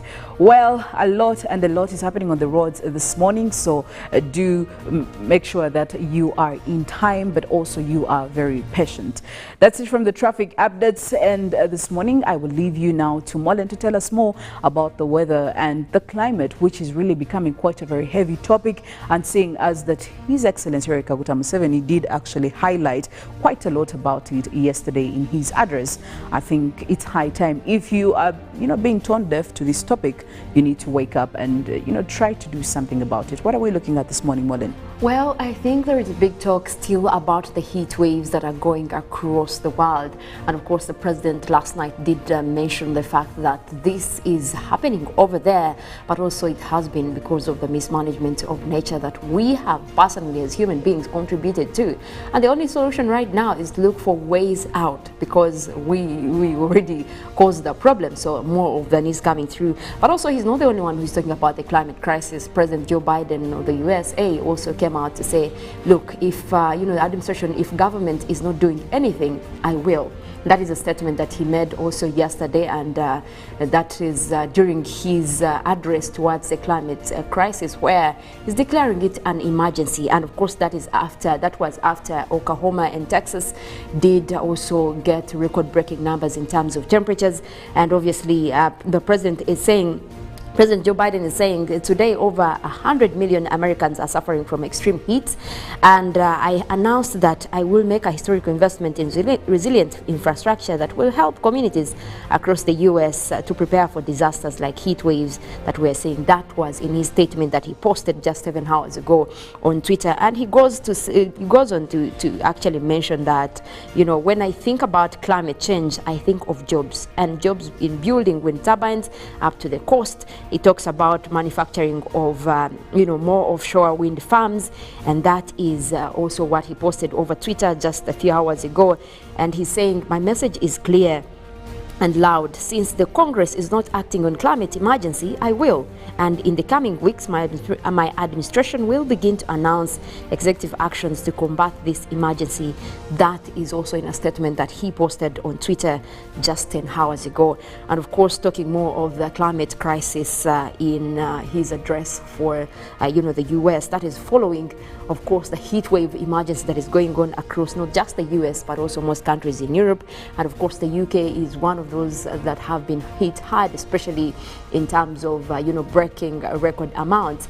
And obviously what we're looking at right now is that most of Europe, you look at countries that are breaking records, not just with that, but the heat wave that has also been raging and of course threatening health across most of the areas. And of course what we do know is that at least Spain is also, on red alert. That means that they have also had to go for evacuations across most areas. That is for Spain and Portugal. And of course, much of the northern hemisphere now is baking as the fires rip through Europe, while the US and China temperatures are also soaring. This is kind of an emergency that we are talking about. Now, we do know that hundreds of millions of people around the world were also experiencing this heat wave. And of course, as from what we got yesterday, now the record-breaking numbers, of course, across Europe's countryside on the fires, that has also taken in dozens of the Chinese cities also that have now been going under alert. And of course, looking at what is actually fueling into this, we do have five separate high-pressure weather systems that are across the northern hemisphere that have also been linked to these atmospheric waves that have also, led to the unprecedented temperatures that are rising across most areas. Now, we do know that at least most of the hottest days were recorded, that is beyond 2019, but now we're seeing that even those numbers are just going up. If you look into the curve of what is happening over there, it looks like most of these numbers are just, going up. Now, just take a look into what is happening with the 10, hottest UK days on record. This is just something that just came out. They are looking at, right from 1900 to 2020. And you just look into mostly the line between 1990 to 2020. That means that all the numbers that you're seeing over there is just temperatures breaking records. These are all record-breaking numbers. However, the trend is that just from 2010, you start to see, numbers going up. That means that the records that are coming are just, above each other. You're looking at 38 to 39 to 40 now. Now, the recent one is the one of 40.3 that was recorded on July 19th, 2022. That was just recently. That's the top number that we have right now, obviously coming through from the UK, which has even had to issue an amber alert, especially with regard to, these threatening conditions as the heat waves continue to soar across the UK. Now, it also reflecting on a historical spell for weather and climate. Now, the new release that UK Met Office also did give out, they're showing that numbers could be going up. That means that we could be looking at more of these record-breaking numbers, because what is being forecast is that even this heat wave still continues for this season. And obviously now we know that it is crossing over to a lot of areas. And of course, with everyone and all heads of state coming up to declare as an emergency, as calling for climate action, this comes in handy at a time like this. Now more than ever, we need to actually go for the action that could be available. Now, while we're talking about heat waves, we also have extreme events when it comes to flooding. And just yesterday, the reports that were coming in from Senegal, we are seeing that, the capital was flooded underwater for most of yesterday. Now, what is also coming through is that, this has been due to the torrential rains that have been going on over the area. Now, most of the main roads were cut off, and the main highways in the city were also cut off, delaying transportation. And of course, they are saying that usually during this time of the year, July to October, they do have rainy seasons. However, this is the time that they're looking at it, covering the entire city and being more frequent just for the recent years. And obviously, scientists are already relating this to the fact that there has been climate variations and the seasons are no longer performing as normal. However, when even the rains that come through do come, then they're also associated with the flash flooding, and that is what we have been dealing with, especially in most areas across Africa. Not just Senegal, but we've also had our fair share as Uganda in terms of, flooding. Even after that, we also have to be dealing with the drought crisis that we have seen also influencing what is happening in Carnage right now. So this is a time that the climate action has to be called in place. Me, I was happy with the president talking about some of the solutions that are out there, especially with our agriculture. We need to be moving away from, expecting the rains to be sustain our agriculture. We need to look at irrigation, and that is where investments should now be coming through to make sure that we do have enough investments when it comes to the irrigation facilities or even technologies of what can be done. That means we also have to enhance our agriculture products, making sure that we do have the species that can withstand the changing weather, and that's the only way out. Now, while we look at how to combat what is already happening, moving away from the fossil fuels and going 100% renewable, we do have solar systems that are working now. If we can only expand on that and make it large scale, that would help also in our transition from moving away from the fossil fuels. Well, coming back, we want to take a look at what is happening across the country for this morning. We'll be tapping in from our satellites. And of course, now for today, it looks like it might be pretty much a repeat of yesterday with mostly sunny weather across most areas. We do have some of the clouds that are starting to develop, especially across parts of northern Uganda, that is extending all the way up to West Nile. We did see West Nile yesterday starting off with quite some rainy weather. Now it looks like we might be having those later as the day progresses still. That is across parts of Arua, Yumbe. We could be looking at another also rainy morning across parts of central northern Uganda, but of course that system is also headed westwards, meaning that most of those rains might be experienced, especially across West Nile. Otherwise, the rest of the country seems to be having mostly dry weather. We're looking at, sunny weather across central parts of Uganda. That is also extending towards Midwestern, towards Hoima. We're looking at another sunny morning across southwestern Uganda, areas of Mbarara. We're looking at Kabale right there, also starting off with quite a sunny morning. Same conditions as well towards the western part of Lake Victoria. That is also coming through. But we also do have most of those sunny conditions that are across Mount Elgon Highlands, areas of Mbale, and much of eastern Uganda, also starting to develop a few of those clouds that we're seeing over there. We'll go ahead and take a look into our forecast for this morning that is coming in from the Uganda National Meteorological Authority to take a look at the numbers that we do have, especially in terms of temperatures. Now, this time of the year is usually associated with dry weather, but of course we do know that there are those systems that do influence some of these rains to come through, especially talking about Lake Victoria, talking about the Congo air mass. That comes in handy to bring in a little bit of rains, especially towards the western sector. But the forecast does indicate that we might be having a little bit of rains today, especially across parts of western Uganda and a little bit across Lake Victoria. However, much of Uganda is also looking at mostly sunny weather. We start off with southwestern Uganda. We're looking at Mbarara, Ibanda, Bushenyi, Rubirizi. We are forecasting sunny intervals that will also be starting off with a pleasant 26 degrees centigrade. Looking at Mount Elgon Highlands, we're forecasting intervals of sunny and cloudy conditions that will also be starting off with quite a cool 26 degrees centigrade. We do expect most of those conditions to cross over into the afternoon. The eastern part of Lake Victoria, we do expect those cloudy weather conditions for this morning, but we do have those rains that are also expected as we cross over into the afternoon.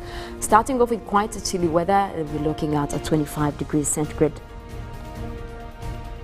Now across eastern Uganda, where we have Soroti, Katakwi, Emuria and Kumi, we're forecasting another sunny morning for you. You will be having intervals of cloudy weather, but that will also be starting off quite hot at 27 degrees centigrade. Now looking at the eastern part of central, where we have Ruwero, Woblenzi, Bururi, Nakaseke, we're forecasting sunny intervals, also starting off with quite a hot 27 degrees centigrade. That area is expected to develop a little bit of rains later in the afternoon. Now, across the central part of northern Uganda, as those cloudy weather conditions move away, we will start to see mostly sunny weather coming through, and that will be taking through for the entire morning, starting off with quite a warm 27 degrees centigrade. Across the central part of Lake Victoria Basin, where we have Kampala, Entebbe, Wakiso and Mukono, we're forecasting light showers. Those will be coming in, and as we head into the afternoon across several places, starting off with quite a cool 25 degrees centigrade. Looks like mostly the southern sector will be developing mostly cloudy conditions for today. We do have especially the western stretch looking like we could be having development of rainy weather later in the day. However, the rest of the country will remain with mostly sunny intervals even as we cross over into the afternoon. Well, that is one to look out for. And of course, that concludes our weather segments. We do have Good Morning Uganda agenda coming up later than that. We'll also be taking you through some of the sports highlights. My name is Mollen, Kenyena. I want to wish you a good day.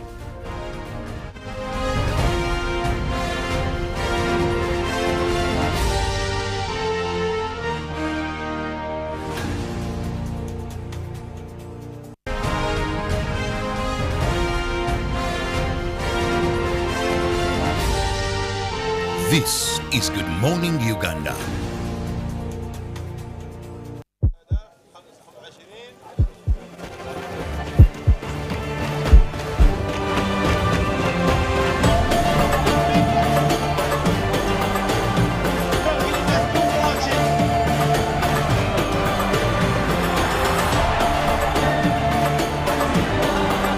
Success!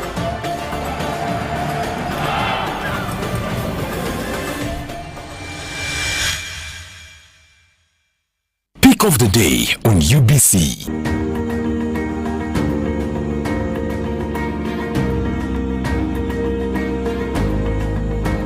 Was brought to you by Simply make a small deposit of 99k and pay the balance mpola.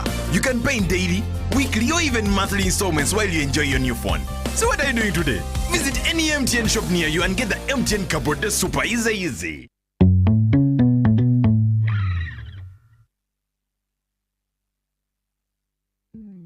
Welcome to English in a Minute. Children are sometimes afraid of the dark.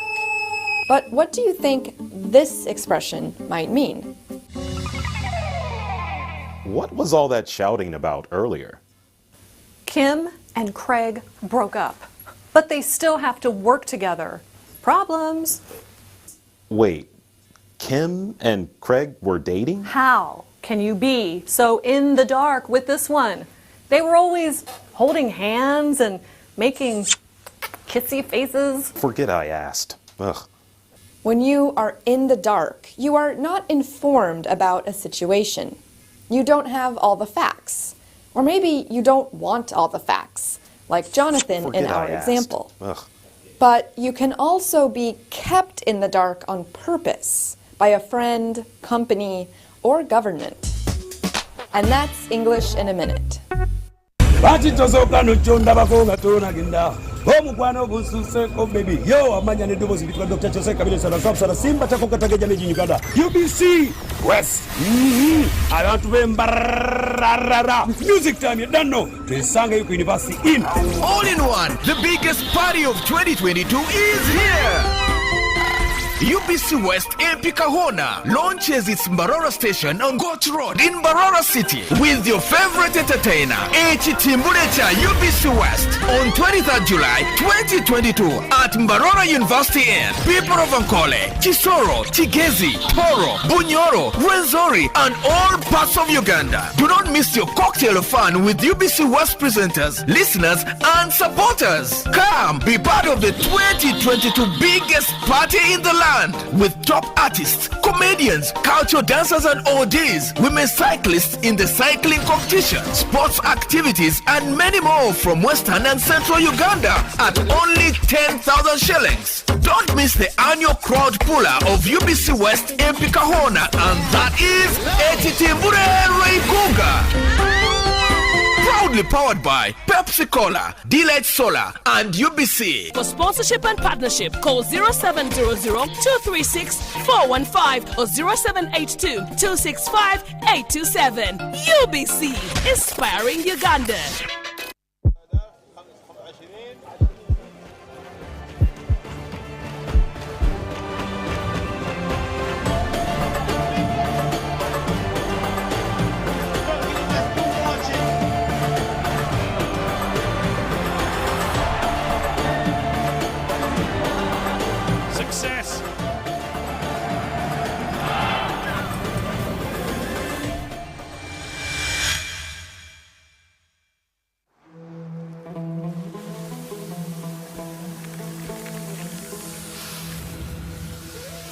World Cup in the desert?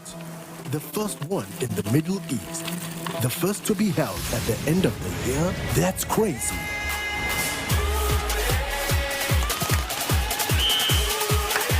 Get ready for spectacular moves,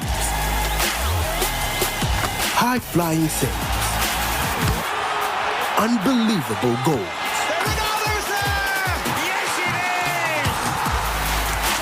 out-of-this-world celebrations. Would you believe it?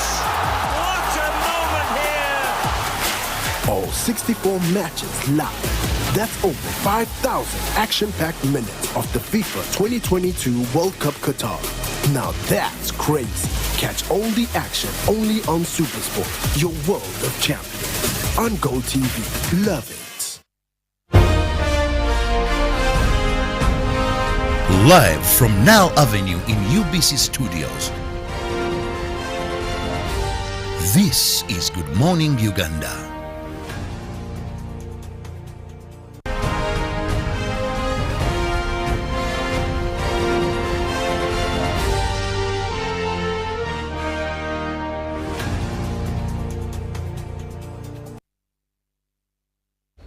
Good morning, and once again, thank you for being with us here on Good Morning Uganda, UBC TV, your current affairs morning show. And I can't forget to remind you that every weekday, make it a date with us from 6:30. We're here. What a bright, sunny morning. Looking outside my studios, I can see the sun is already out, and that means that wherever you are and you're coming in the central business district of this lovely country, please, rainfall may not be an excuse for you, so make sure you're at your duty station on time. I'm Kirabo, Nyonyintono, and this is Good Morning Uganda Agenda, where we usually have a guest in studios, and you can also be part of the topic of discussion by simply going on our various social media platforms, sending your contribution. If it is a question, then the guest in studio usually has an opportunity to respond to that.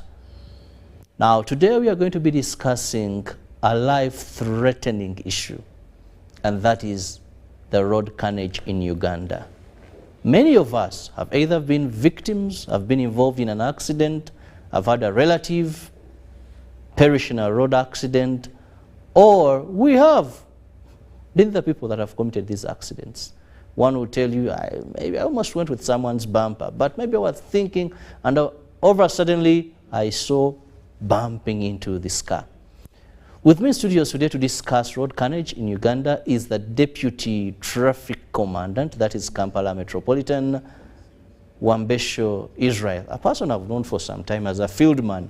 And whenever I have him on set, I feel honored because I know I'm speaking to a person who is rarely in office. But most of his time, at least for the last 6 years I've known him, is someone you always find on the streets of Kampala, directing traffic, doing that. You're most welcome to our studios, Afande. Thank you, Mr. Kirabo.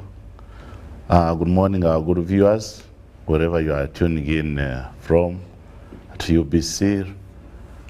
I'm honored this morning to be part of this presentation and to discuss the way forward to see that we reduce or completely see that our roads are safe. And this can only be achieved through collective responsibility. As we say in road safety, we say that road safety is effort or concern for all of us. Together, we can have this done. Maybe Wambesho, before you go into the hard food, let's have some bit of soft food. How do you feel as a traffic officer? Because for the last 5 years, I once saw you on this motorbike, one place to here where it's highly congested, you're always there. Share briefly your experience. What does it take? What is the nature of your work? How do you maneuver? One time at Clock Tower, there's this track of that, you know, people seemingly not appreciating. Others are saying traffic officers are the ones that cause jam. Because you have the traffic lights, they are there. So we see you giving a lot, yet little sometimes you're appreciated.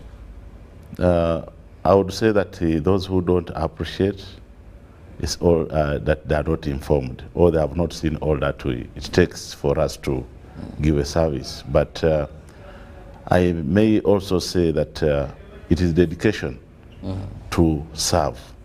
But as you are aware that a human being is always full of being unsatisfied, not only in what we do, but in all other aspects of life, that people are never satisfied. I think that's why they do complain.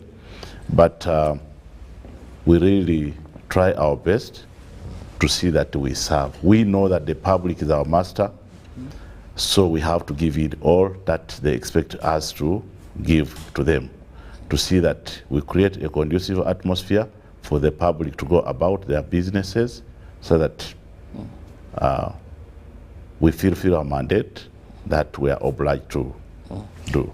Still something like, when does your work start and when does your day end? We are 24/7 on duty, that's how I can say. And we being charged with the responsibility of protecting life and property, you don't know when an accident or an event or a concern may come up. So this calls us to be 24/7 alert, that whenever it comes up, we are ready to respond. So that's why I say, so even when you're off the road, I have to be ready for a call. Yeah.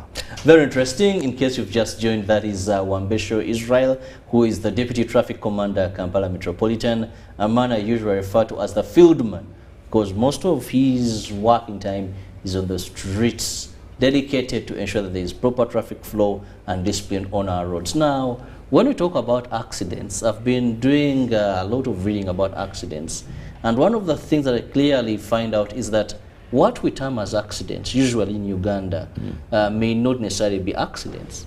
That these are acts of negligence, force suspected that this could happen. Why do we see continuous increase on our roads, yet we are having what is preventable, yet consuming and taking lives of Ugandans? Yeah, thank you, Mr. Kirabo. In most cases, we would first understand what is an accident. And an accident is an act which occurs unexpected, and if it so occurs, it may bring about a situation which is unwanting.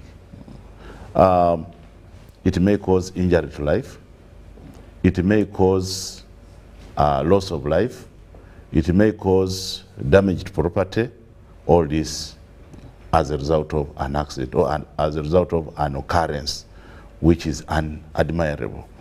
But you find that some of these accidents, we would also look at what causes it. And is it avoidable? If it is avoidable, then we may not have these accidents, or we may reduce them. But you find that some of the circumstances which cause these accidents are punitively committed. One, like if we know that if you drink alcohol or intoxicating liquor and you drive, it will have to change your state of mind then, and of which something can also happen as you are not in your normal state of what? Of mind. So if we know that if I drink something intoxicating and then it may cause an unadmirable consequence, and I avoid it, I'll have avoided what? An accident. So that's why we say that some of these things are intentional, some of these accidents. If you really know that I've drunk something intoxicating, so I should not drive. If you avoid it, accident will not what? Will not be there. If you know that you drive at a speed beyond the speed recommended in a particular area, and it may end up causing an accident, then you drive at a normal speed, you'll have avoided an accident. So you find that if you don't do, or if you do what is not supposed to do, you will have caused what? An accident. Then do the right thing. The accident won't occur. You find that you drive in a distracted manner. We have somebody, you are texting, you are on mobile phone, you are conducting a driving which is distracted. Your concentration is not on. So that alone can also cause what? An accident. And in another way also, you find that the weather may not be so conducive, but still you don't observe that. For instance, you are driving in a dusty road, but you are speeding. Your visibility is not so good. So all these, and which are avoidable. If they are avoidable, then avoid them, and then we may not have what? Road carnage or road crashes. Now, you've rightly given us an elaborate reasons to some of the causes of the accidents we're having in our country. But we know we have the traffic police, or police in general, which is mandated to ensure that errant, indisciplined drivers will be on the road. These vehicles will be on the road. But one of the things of late, Afande, it seems some of these accidents, maybe the traffic police has created a conducive environment for them to occur. We still have overspeeding as causes of accidents on our highways. Yet the few times I've been able to drive through, you find police officers, very clear. Recently, we lost one of our friends, that is at Katwe police station. The entire family almost perished in an accident.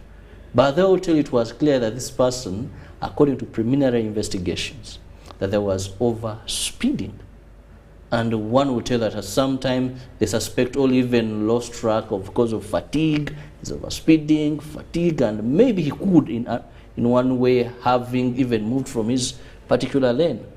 But when we look at this distance, the number of traffic officers, we have motorcycles, those on motorcycles, we have those patrols you find parked along the side. Are you not leaving to the task? Is it corruption? Is it that maybe these officers don't know what to do? Is it lack of enough human resource? What is that would be prevented by the enforcement? Accidents to occur are now occurring. What we are doing right now is part of the prevention of these accidents. Here we are giving the public the information on what they're supposed to do to prevent these accidents.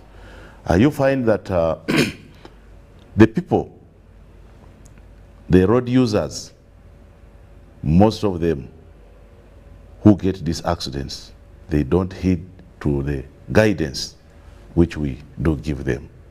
They tend to know, we've ever seen this, that even when you move in a vehicle, they tend to respect where the police officers are, or if they're approaching the checkpoint, they can observe all the discipline that is expected and pass that checkpoint. So your movements are very predictable.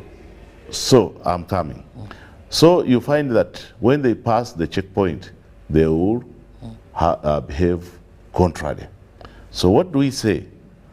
That the discipline must be in you, the driver, the passenger, and knowing it that at the end of the day, whatever situation comes, it will fall on you. The police officer, we are mandated to protect life and property.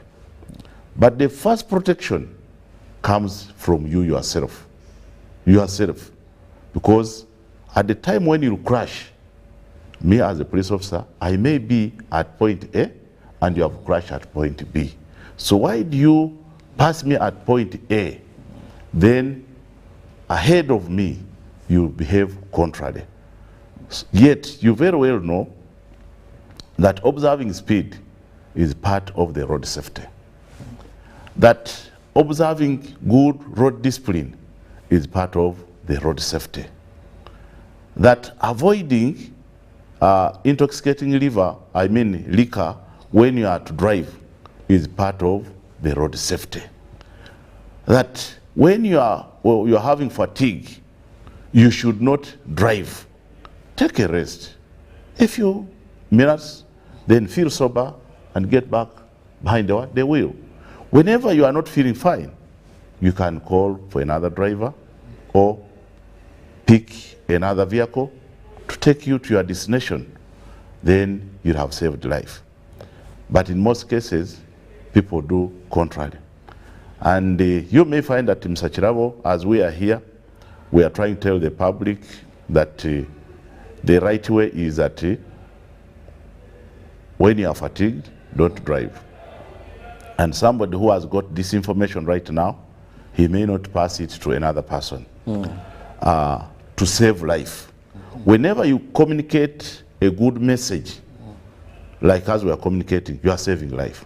Now, we may not have as much as we have these police officers on the road, but police officers may not be lined from each and from point A to point B.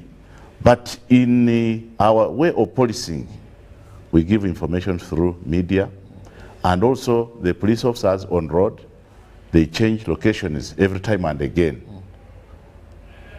Maybe those who are mobile, we have all this. But as we said, a human being remains what? A human being. Yes, I just want to throw you to explain further. Now we go to, we've had accidents in this country, but I think most of the disturbing accidents happen on our highways, because in Kampala, usually speed, jam and all that. But one of the things I've noticed is, even if you asked me today that, Robert, I'm going to Masaka, where will I find police officers? I'll be able to tell you that when you drive from Natete and you get to this particular spot, you'll find a roadblock. The other particular spot, Buwama. So even these drivers, usually that ply these routes, public transport, even people that go to these routes, exactly know where to find these police officers. And this is why we have someone who will tell you, yaise kuba police wano, ngavuga bulungi. Emotoka bajimiriza emirundi esatu. Afande, don't you think that there is also a way that these must be kind of old methods of policing or enforcing discipline on highways? Because just Mbale Tirini, go to any road, you will know, here you cruise, here you can't cruise. Here you load, here you offload, and tell someone, you move in a distance like this, we are going to find you. People disembark on buses. And they will just tell the man of Noka about Kusange wali, tomorrow itakuba sirikale. Why is it, why is it done that way? As of present, we have the capacity to check. We are mobile. We are not static. We are not stationed.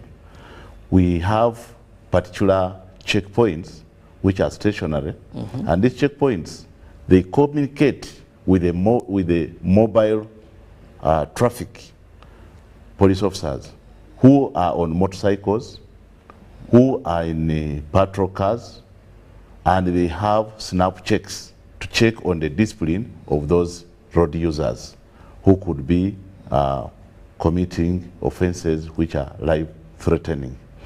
And they communicate at times to this checkpoint. These checkpoints which you have talked of, that you have Wama, you have Nsanji, for instance, you have on Bombo Road at Matuga. Those checks are there, but they are also helpful. That in case maybe you, a passenger, or the police officer has observed a road indiscipline somewhere, can communicate to that checkpoint. They are not static, not that all our operations are static, as you've said, but we have also mobile. In most of all our regions, all our regional traffic officers, they have patrol cars which traverse all these areas and communicate with such points. And we also, you could have seen also motorcycles, just as you related that in the past you used to see me on a motorcycle. These motorcycles, when you move around, you see them. And that is the purpose. They communicate to such points to ensure that safety is provided to our masters. And we also encourage the public who are passengers in these vehicles that when you observe that your driver is indisciplined, we give them our toll-free numbers. Or you may find that in that vehicle, there may not miss a person who knows a police officer's contact.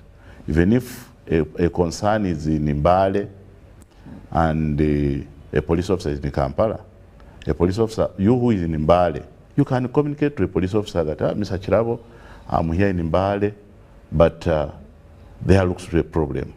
This police officer who is in Kampala can communicate to somebody who is where? In Mbale. We have contacts of each other. Not necessarily a police officer in traffic, but we as police officers, we are all mandated to prevent crime. So at whatever moment we have received your communication, regardless of wherever I am, I will always ensure that I get to my colleague who may be within that area to see that that crime is prevented. Now let's take a look at what do our laws say. The Traffic and Road Safety Act, of course, we had some amendment there, but are these deterrent enough to reduce on accidents we have in our country that are a result or that could be preventable? Many a times I've seen that is the express penalty scheme, where someone tells you, you know, and this person is, you know, it's casual talk. But remember, these are express penalties be given to this person because of road indiscipline. You know, someone tells you, no, I just need to have some pocket change as I'm moving through. What is your take on our laws as far as reducing road carnage, but also instilling discipline within the drivers or users of our roads? I would inform you, the public, that our laws are punitive enough to see that they instill discipline in the discipline road users. One, day by day, there is improvement in our policing, and we are committed to see that there is discipline on our roads and to see that there is safety in our roads. In the past, Mr. Kirabo, or the public viewing us right now, we used not to have cameras. But right now, we have gone ahead that these cameras can also observe the indiscipline, and they are reported. And in several areas, we have achieved by clamping down these people who are what? Who are indiscipline. These through our cameras? Through our cameras. Oh, usually I thought they are good at post-mortem. No, sir. They are not post-mortem. We arrest and prosecute. It's not only that we will, one day, we also have the program with in charge of that camera through our directorate, and they will give you the statistics of what we have handled. But these cameras, they're also doing a great job. So this shows our commitment on how we are to reduce the road carnage. Coupled with, accompanied with the mobile traffic, as we've said, the motorcycles, the motoring, whatever, we see that all this is done. Now you've asked about the tickets. The introduction of the EPS was to ease the time that one could take in preparation of the file, take him to court and the rest. But all this is also being done to see that whoever violates that is brought to books. We have the EPS tracking unit, which looks into that for the defaulters and ensure that their tickets are paid. And also, we've gone ahead to attach you, the defaulter, because these tickets go on your permit. at the same time on the vehicle. So before you pay your tickets, you may not renew your license. So we have the information about you. You end up not going without paying it. So all these are ways to see that people come back to discipline, thinking that they will not go free. We have all our areas throughout the country, as we have said, and even now they are introducing it, that all this is being put in the system, that all these vehicles can be seen, that Kirabo's vehicle has not paid the previous tickets. Wherever you move, as we have cameras, we have now cameras throughout the country, we are able to clamp you down. So for those who have taken it upon themselves that they will not pay the tickets, we are able to clamp them down. So we call upon the general public to observe the road discipline to save life. Another way is that people don't respect themselves or don't respect others. You find people with big trucks, they don't respect pedestrians, they don't respect small vehicles. The cyclists, they ride as they so wish, yet we have the rules of the road explaining properly how each person or road user is supposed to observe the discipline on the road. Now you find that there is a signage in some areas where the road signs are, but people still do violate them. And yet these road signs guide them. They say observe such a speed, you violate it, and in the end, you crash. They say where there are signal lights, you violate them. The signal tells you, you stop. Now with you think that it is the traffic is light, you maneuver, you end up crashing with somebody who had what? Right of way. So all this, if we can observe them, you may find that our roads are safe. Now this takes me to two things. One, we've had attempts of ensuring that only vehicles that are mechanically safe to be on roads are on our roads. One, we had inspection sites that were set up. We had an investor who had come into this country. Those for a long time have not been working and rendered redundant. But let's look at the conditions of vehicles on our roads. Many times we see these inspections after accidents. You know, when two vehicles are involved in an accident, then we have to call the inspector of vehicles to inspect their conditions. And one would tell you that a number of these accidents actually, DMCs have an impact on them. DMCs, many of us would want to judge physically. You look at the body of the car, maybe when someone ignites, but you find that maybe some cars, even the braking parts have issues. How do we improve inspection, motor vehicle inspection in this country to eliminate the likelihoods? Someone after an accident tells you, wasn't braking very well. Someone will tell you, indicators angezafa. Someone will tell you, maybe my tires have issues. And then police comes, we come with our cameras, and very interesting there and then they know the cause. And even when investigations are carried out, still, the traffic officer on scene, the reasons he gave you are the right reasons. It all comes back to DMCs. Thank you, Mr. Kirabo. We as police mandated to protect life and property through all the measures put in place.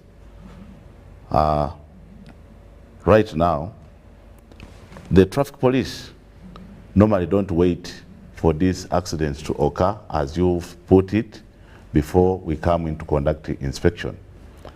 Routine operations are normally carried out as we talk. Right now, police officers are on the road, and to ensure that only those vehicles which are in good order are the ones to be on the road. One, they have snap checkpoints, as we said. They stop and check. And those vehicles which are not in good order, they are penalized. They are always put off the road through the normal procedure, guided to go and have them repaired. We don't wait for only when accident occur, is when IOVs come. We normally have operations carried out, conducted, alongside IOVs who inspect these vehicles on spot and advise the owners or the drivers to go and put them on what? On repair before they come back on the road. But you may find that some of these vehicles which occur, which get involved in these accidents, which are not in good order, they move at odd hours or in isolated places where they also monitor that maybe at such a point the police officer may not be at that point. But once we learn of them, so we encourage the public that they should also always inform us that look, here where we are, this vehicle we are in is not in a good order. And also encourage the public that once you see that the vehicle is not in what? In a good order, don't board it. Because you'll end up in what? In a bad situation.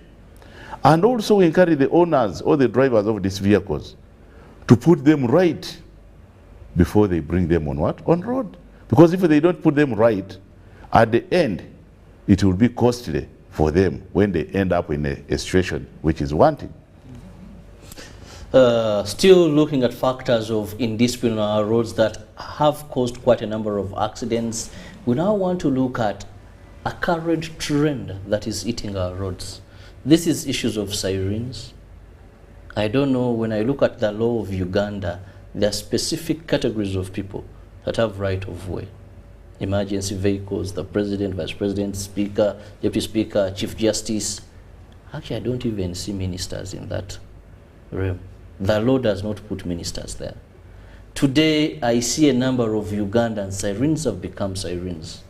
Celebrities in the music, anyone who makes money and can have a car maybe above 8 million or raised car, they want to have sirens. Even sometimes borders. You hear and you're giving way and only to see a motorcycle passing you. What are you doing as the traffic department? Mostly it's within your area of jurisdiction, Kampala here, where there's this menace and no sense of everyone thinking they're very important and having the right of way. A car passes you and you're like, but what is happening? Yeah. As we say, everybody has a right of way to use the road, but others supersede what? Others. Because if we say that who has the right of way, who has the right to use the road, and everybody has the right to use the road, but others have right of way over others, depending on what that person is to do at that time. And the law guided us well and on the people who have the right of way and when they have the right of way. If they are executing that emergency situation, like ambulances, like the police, emergency service vehicles, when they're executing what? An emergency situation. And the rules of law also guide well how they can approach. And you, who the road user is, who is not in any emergency situation at that time, you have to slow down, go off the road, go off close to your left and give this emergency to pass. And as an emergency also has to approach in a decent way, because he or she knows that they are all the other road users at that time. So shouldn't approach in a very rough way, because others also need to use the road.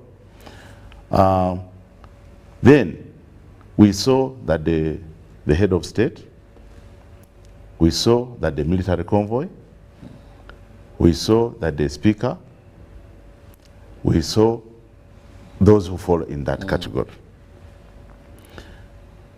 And the others who don't fall under that category, and they have not obtained permission from the minister, in charge of transport, and they have done it contrary to that, the law takes them on.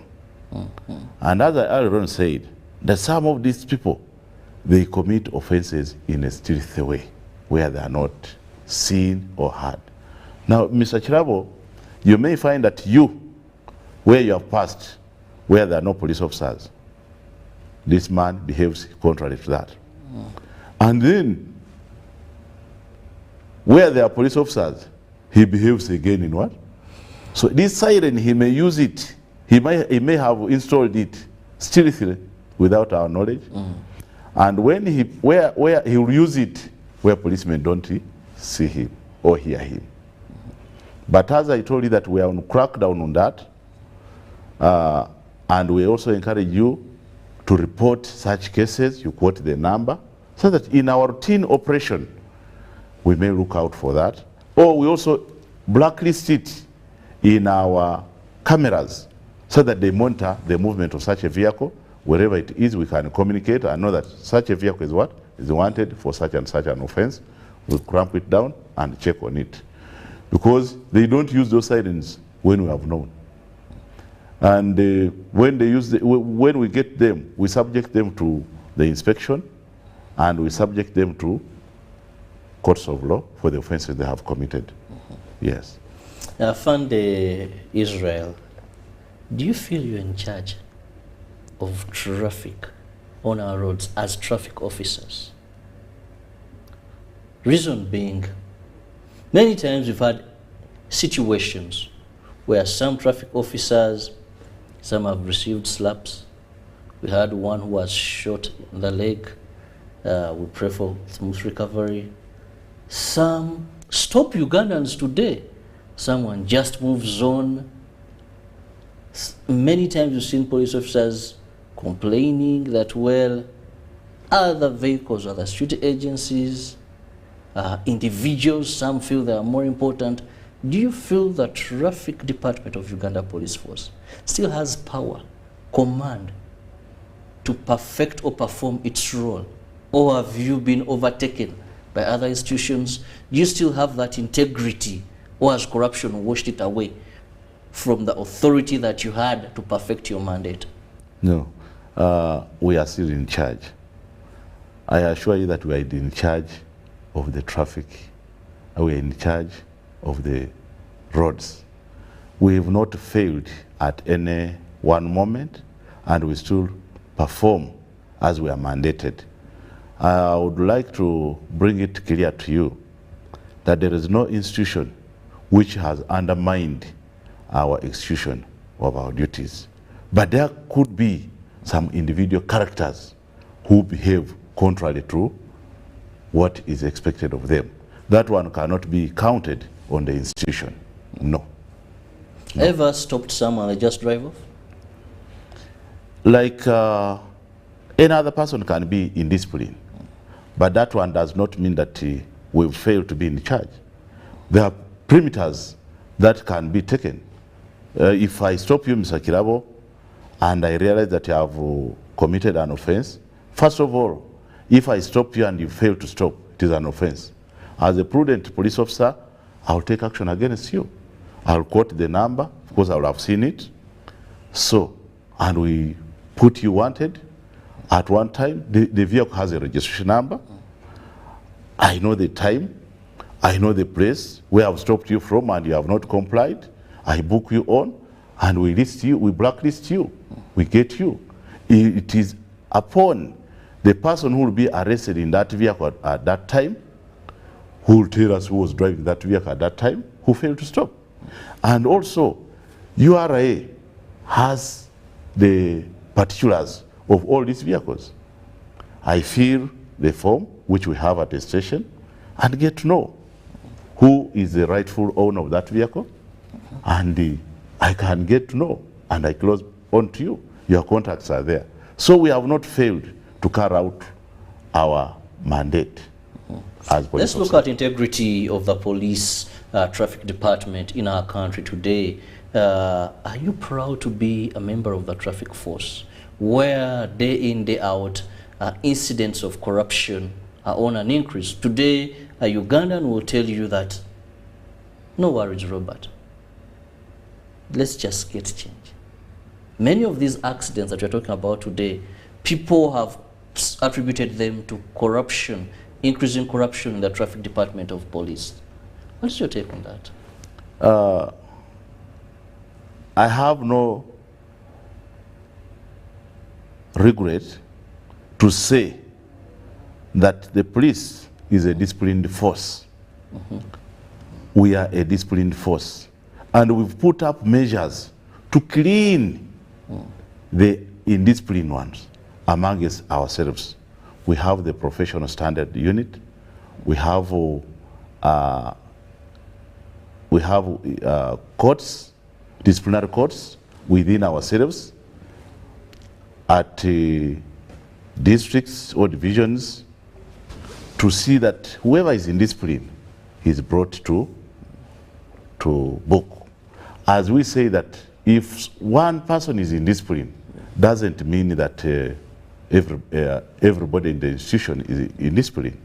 We have the disciplinary code of conduct, which guides the police officers how to behave while they are executing their duties.